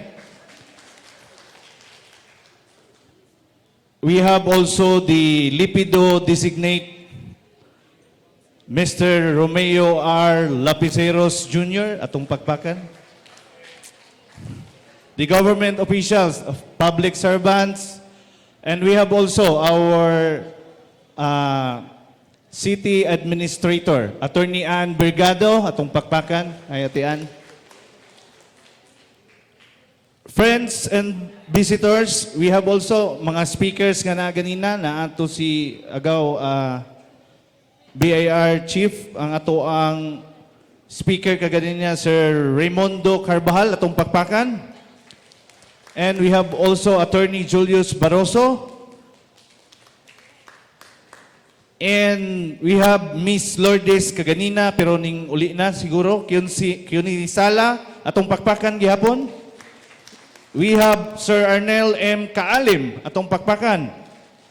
And of course, Ma'am Richie Guno atong pakpakan of Provincial Director of DOST Bukidnon. And naapod si Ma'am Famela of our DTI Bukidnon atong pakpakan. Sa tanan nga wala na mention, and of course, mga stakeholders, mga businessmen, MSMEs, mga hotels, mga guests, and tanan nga naa nato diri usbon ko mayong hapon. With the constituting of the Local Investment and Incentives Board to establish favorable and stable business climate consistent with the development needs of the city of Malaybalay. We are very grateful because this will surely encourage new investments, expansions, and diversifications in our different business sectors in the city. This endeavor will provide more employment opportunities. Of course, raise the standards of the living of the people sa taga Malaybalay, sa siyudad sa Malaybalay, and so provide of the equitable distribution of wealth. In this light, the Malaybalay City Chamber of Commerce and Industry strongly supports the city government of Malaybalay, all government agencies involved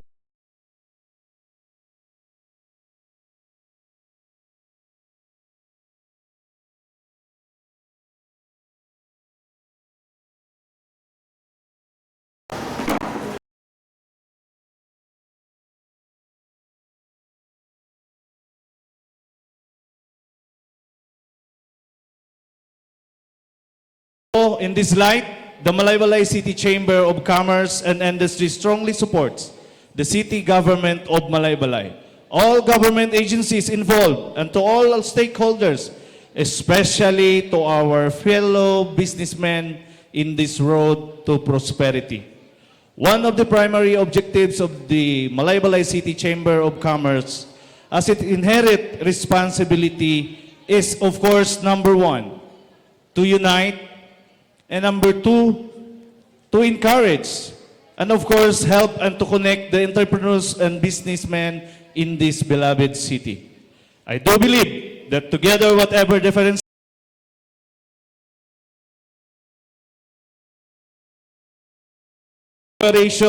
sharing of concept, and by that, we can be driving force that will help bolster the city economy. The future we all share for this country and this city together is our main responsibility. We cannot do this alone. And me, myself, I cannot do this alone. And even our humble mayor cannot do this alone. Sama-sama ta magtinabangay ani. We need your help and your ideas to grow. That's why we have this Grow With Us, Invest Malaybalay. This seed of development from here and beyond, I do believe that there will be a brighter future, and with us, all in this together, it will surely be possible. Be one of us in the Chamber family. You can be with us. You can approach us. To God be the glory. Daghang salamat, Mayor. Daghang salamat sa inisyatibo, Sir Myong, and all nga tanan nagbuhat ani in course na si Ma'am Inday at Tita Honolulu. Dahang salamat, Malaybalay. Asenso ta, Malaybalay. Come grow with us. Dahang salamat. Thank you so much, Honorable Christopher B. Soria. Before we formally close our program, after sa ato ang closing remarks na atay group picture, kita tanan diri mag-group picture ta. So to formally close our program, I'm so sorry.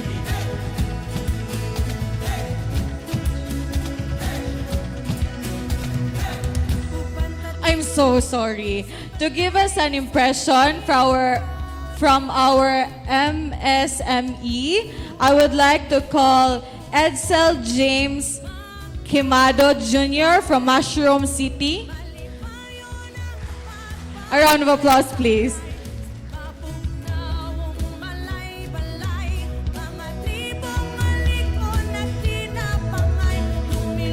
Thank you kayo, Miss Rhea. Mayong hapon sa tanan, maghatag daw ko og kanang impression. So, ako nadumduman, ni atong gadagan pa si Mayor Warren, hilig makog debate. So, nakita na ko siya sa paglantugi. Gipangutana siya ni Attorney Violon. Attorney, murag, dili verbatim ana siya nga. Murag nabiyaan naman ta sa Valencia. Unsa imong maingon nga murag nabiyaan na ang Malaybalay sa Valencia. Simple ra ang tubag ni Mayor Warren. Ana siya nga di man ta kinahanglan makipag-kompetensya sa Valencia. Kaya nga to ang economic direction kay more on leaning towards Tagaytay and Baguio man. 'Di ba ana to si Mayor, and sa Baguio and Tagaytay, iya pang na example nga, for example, na ay 1,000 ka lawyers na muadto dito, mag-avail sa stay, pagkaon, then pagka last day, di ba last day, wala naman ay activity, mamalit na dayon sa mga gagmay na processed products, pampasalubong. Mauna din itong musulod ang mga agripreneurs. Kaya agripreneurs man ang nagkuhan sa mga pampasalubong. Sumutong tubag ni Mayor Warren atong panahon sa nangampanya pa siya. And karon nakita nato na ginalihok na pinaagi ani sa programa pud sa Lady Pug ang Sir Miyong, ginalihok na to. Ako kuan pa ko ba kanang gasugod pa ko sa industriya, gasugod pa ko sa pagnegosyo. Sa Bisaya pa pispis pa neophyte. Pero tungod ani nga naay mga programs, mahatagan ang pariha namo nagasugod pa gagmay, mahatagan og kusog, matagaan og kaning kadasig. Kay naay nagpalikod ng mga local government unit, naay nagpalikod ng mga government agencies na ang DTI, na ang tourism, LEDIPO, na ang DOST, na ang city chamber. So daghan na kaayo. What we have to do sa atua, simple na lang manday kaayo. Murag, now more than ever, masayon na ta magnegosyo kay we just have to ask. We just have to ask and then comply with the requirements, and then kung ma-comply ang requirements, go from there. Diba? That is what we did with DTI, that is what we did with DOST as well. So, mao to siya, naanay help, naanay tabang, gikan sa government. And kaning kuan ba murag impetus bitaw na kuan din siya daghan din kining effect dayon na kay kani first Malaybalay City Business Forum, historical, and we are proud na partaan itong pagpaka na mga kaugalingon. Kung kuan Mayor, kung ang Amerika na ay American dream, basin tungod sa atuang gabuhaton karon Mayor, together with all the government agencies and partner MSMEs, basin naanay Malaybalay dream. Nga di na dayta kinahanglan mo adtog abroad kay para lang manginabuhi. Di na ta kinahanglan mo adto og abroad, mubiya sa atong mga pamilya diri sa bukid kay kanang we can make it here diri lang sa Malaybalay. So, mura to, nanatay the Malaybalay dream. Diba? Saka ta Malaybalay, once again, maayong hapon sa tanan. Thank you, Sir Edson. Next nga maghatag sa ato ang impression. Buho na nagitay Malaybalay dream.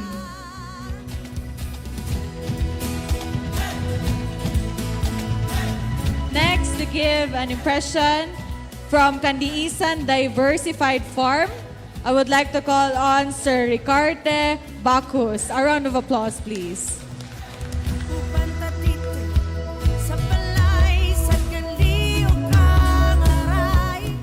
Thank you, ma'am. Aming hapon sa tanan. Una sa tanan, shout out dahil sa mga kauban sa Malaybalay City Agripreneurs. Mga kulba kayo ni sila. No? Kulba kay mamaligya bag mga produkto. No. Kada pagpasalamat no, ako ang nakuha is impression is pagpasalamat sa city government of Malaybalay headed by our mayor Honorable J. Warren Pabilyaran. Ug ang yang mga membro sa konseho na nadre no na si Councilor Tupi Soria, akong agaw si Councilor Kiril Dinlaya no. Og napabadre yung uban. Og sa mga laylay mga offices no, nadre sa tourism si Ma'am, so nagkatura po ni si Ma'am sa farm, no, nasa Sir Myong, no, sa Sidmo. Salamat kayo sa tanan no, sa tabang, labi na sa amo nga mga gagmay nga mag-uuma o negosyante din sa Malaybalay City. No? Sa mga laylahi nga mga government agencies, katong diri ganina, no, na DTI, DOST,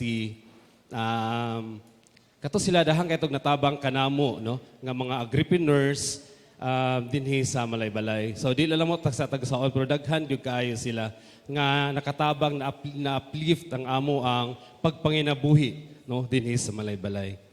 Pasalamat usab kami sa organizers no diri ni Sir Myong nga nahitabo ning business as forum.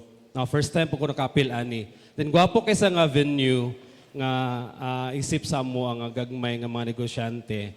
Kaya dahang kayo mig na learn, dahang kayo mig nakutlo nga mga pagtulunan, unsaon siya di ay nga mapadali, no? Ang pagproseso katong kitawag lawag ease of doing business, no? Kay kami actually di pagid kami sanay ana kay gasugod pa lang ba nga naday manginaani, naday inani. So ganina sa mga presentations, sugod sa buntag sa hapon, dahang kayo miog na learn nga hopefully na matabangan pud mi katong naa sila diri katong mga ahensya ug ang local government of Malaybalay.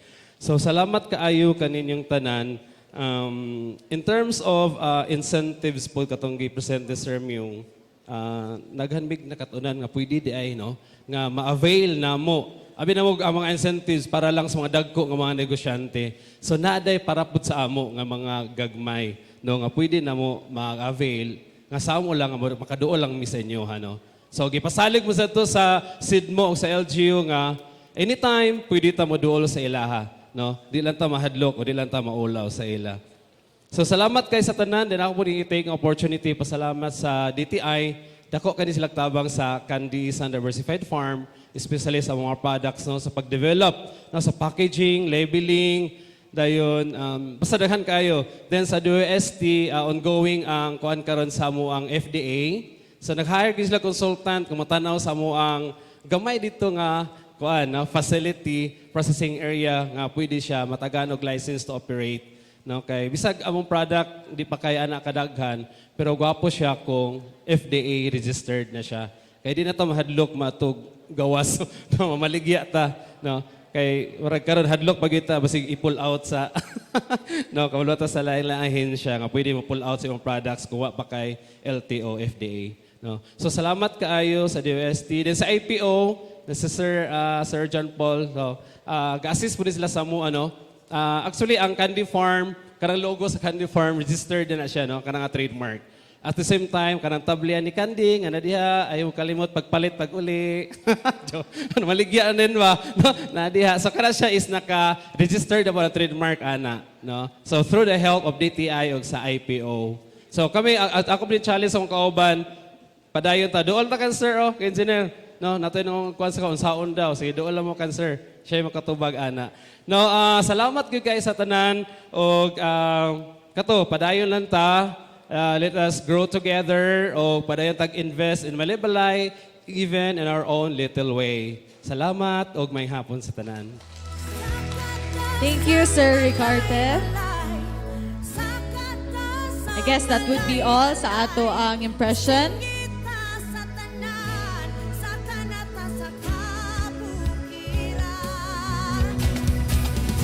Thank you sa ato mga business sectors nga nagpabilin gyud dire hanto gikan gani ng buntag hantod karon nga hapon. So now to formally close our program, may I call in our City Administrator, Attorney Ana Marie Bergado. A round of applause, please. Honorable City Mayor, Attorney J. Warren Pabilyaran, Honorable City Councilor Soria and Cromwell Kiril Dinlayan, our resource speaker, our partner implementers, our businessmen and women here sa atong tanan, maayong hapon.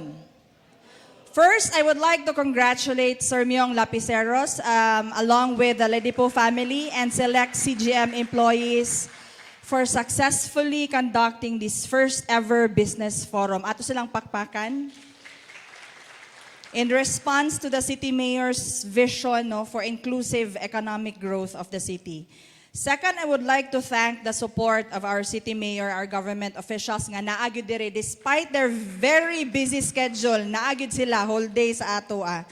Third, I would also like to thank our resource speakers na diri sa front, atong pakpangan atong resource speaker for sharing their time, their expertise. So kani sila, believe gyud ko ani sa ila, mga banggiitan gyud ni sila nga mga resource speaker. Lastly, I would like to extend my heartfelt thanks to all the participants. The opportunity cost of coming here may be very high. So nadaghan mog nabiyaan dito nga supposedly income na ninyo sa inyo mga tagsa-tagsa ka mga negosyo. But I know nga ang atong learnings for this whole day event will outweigh all the cost. But I cannot promise you, I cannot promise everyone nga after ani, ugma, diretso, grow gidayon ang ato ang businesses. This will still entail a lot of hard work. Paperwork especially. Pag-avail lang daan sa ato ang mga benefits. Daghan kay mga registration, accreditation, compliance, certification. So dili pa ni mao na apagid ang hard work after ani. Pero at least, nanatay na nga balaan karon nga bag-o nga mga pagtulunan. So I still urge everyone to help ko ang tanan gilunta dili ra kita nga mga representative nga mag-cooperate sa ato ang gapanghimuon karon to be open for systems and process improvement, makiglambigit, isumbong sa kang mayor kung naay mga inaction or mga irregularity sa mga government employees. Ug ingon pa ni Consoria kaganina, we are all in this together. Ato ning tanan. Kapatsyada sa atong balay, maragway ang ato ang Malaybalay. So let us continue to help Malaybalay to be at par with other localities. Kay ato ni. Again, thank you very much. Ubanata, grow with us. Sakanata, Malaybalay.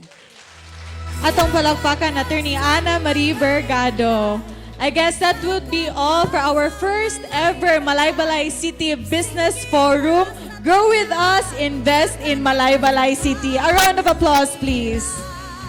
Again, may I request everyone nga mag-picture taking there sa front. Tanan at gikan sa atong city mayor, city councilors, our guest speakers, our department heads, our partners, and our participants and guests.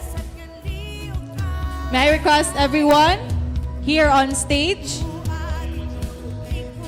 Okay, naay sa taas, then naapoy sa ubos para mga igot ang tanan.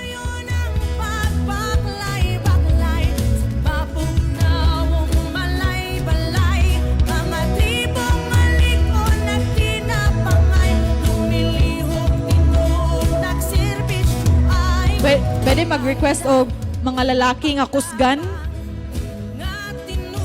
Pwede inaog ning podium.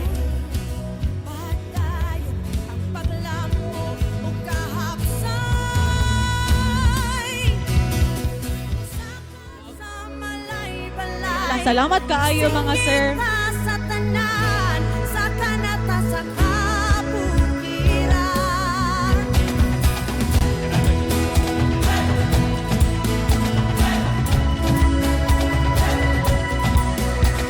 Na siguro yung maglingkod. Sibukan nato diri gamay, sir.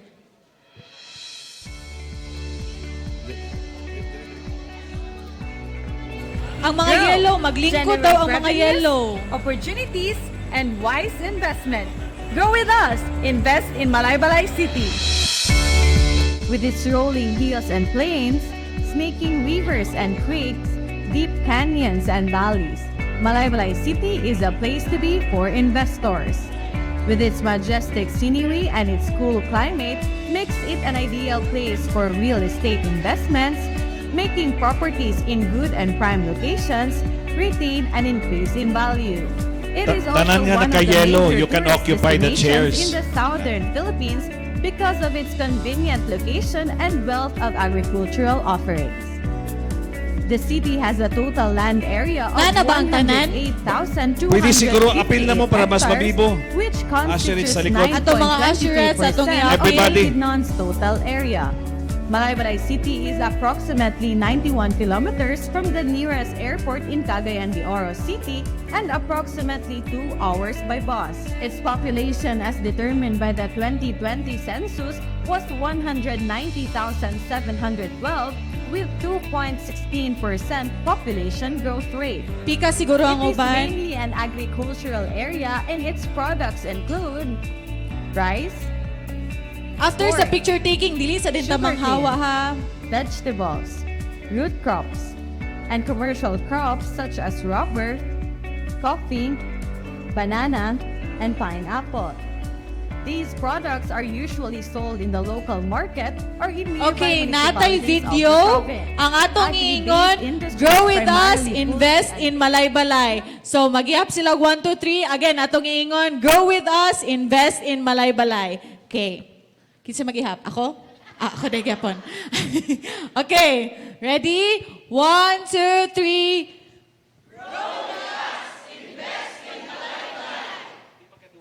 Ay, hala, nagkalaylay. Nag-go with us, nag-go with us, nag-go with us. Ana, daghan kayong nahitabo. Unsa niya? Go with us daw. Invest in Malaybalay. Sige, sorry kay. Again, go with us, invest in Malaybalay. Go with us, invest in Malaybalay. Oh, very good.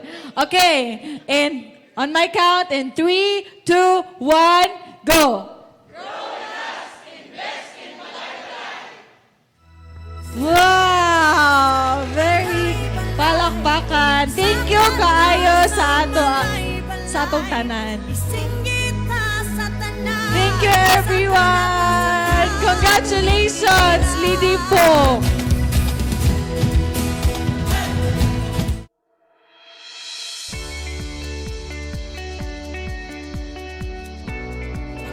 Grow, generate revenues, opportunities, and wise investment. Grow with us. Invest in Malaybalay City. With its rolling hills and plains, snaking rivers and creeks, deep canyons and valleys, Malaybalay City is a place to be for investors. With its majestic scenery and its cool climate, makes it an ideal place for real estate investments, making properties in good and prime locations retain and increase in value.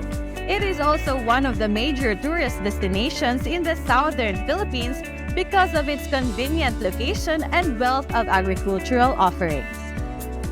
The city has a total land area of 108,258 hectares, which constitutes 9.23% of Bukidnon's total area.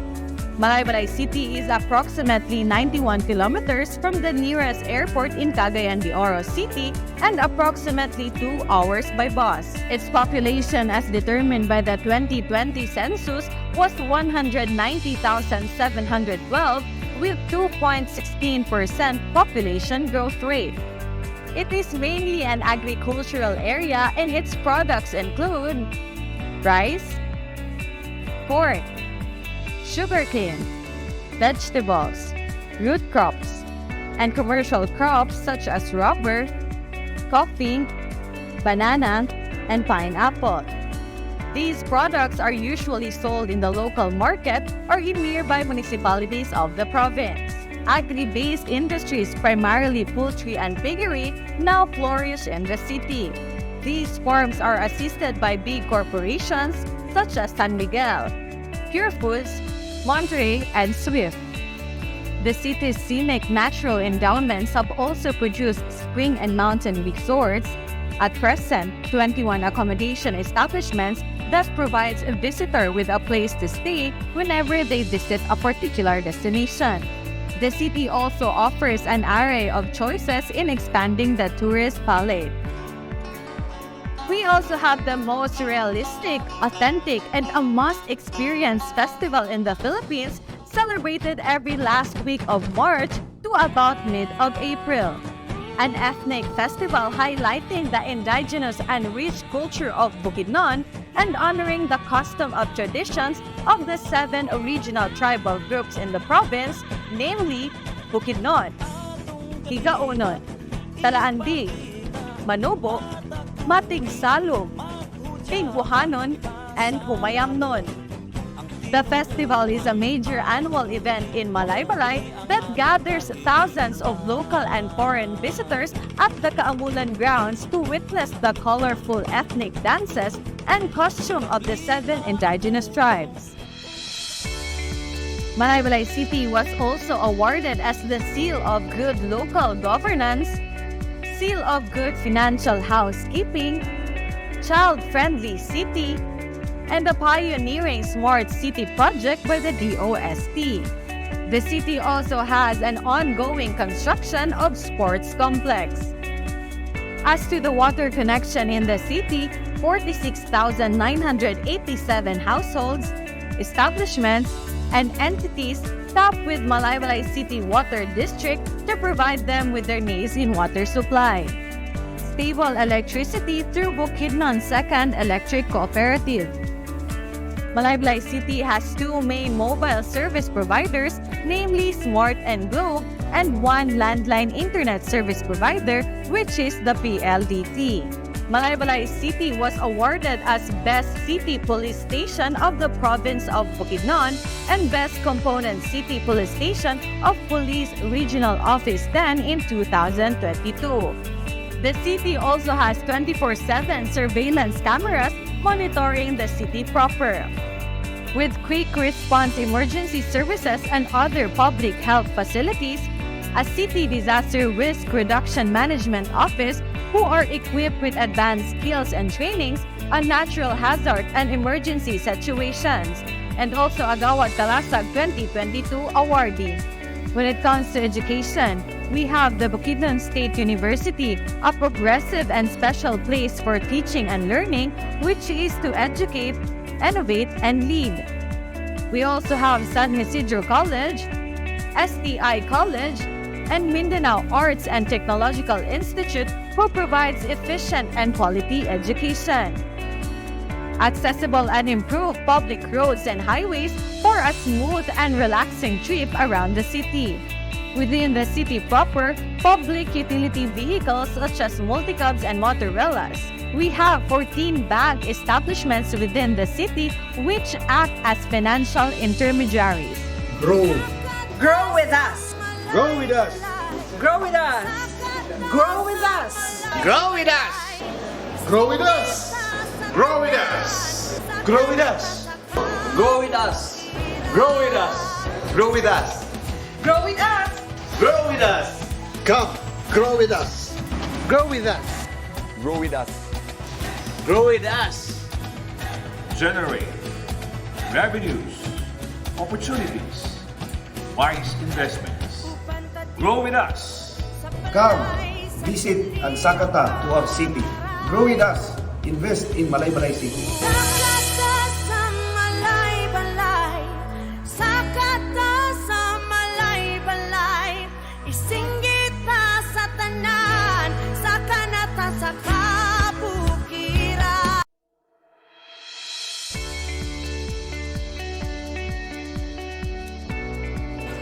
Grow, generate revenues, opportunities, and wise investment. Grow with us. Invest in Malaybalay City. With its rolling hills and plains, snaking rivers and creeks, deep canyons and valleys, Malaybalay City is a place to be for investors. With its majestic scenery and its cool climate, makes it an ideal place for real estate investments, making properties in good and prime locations retain and increase in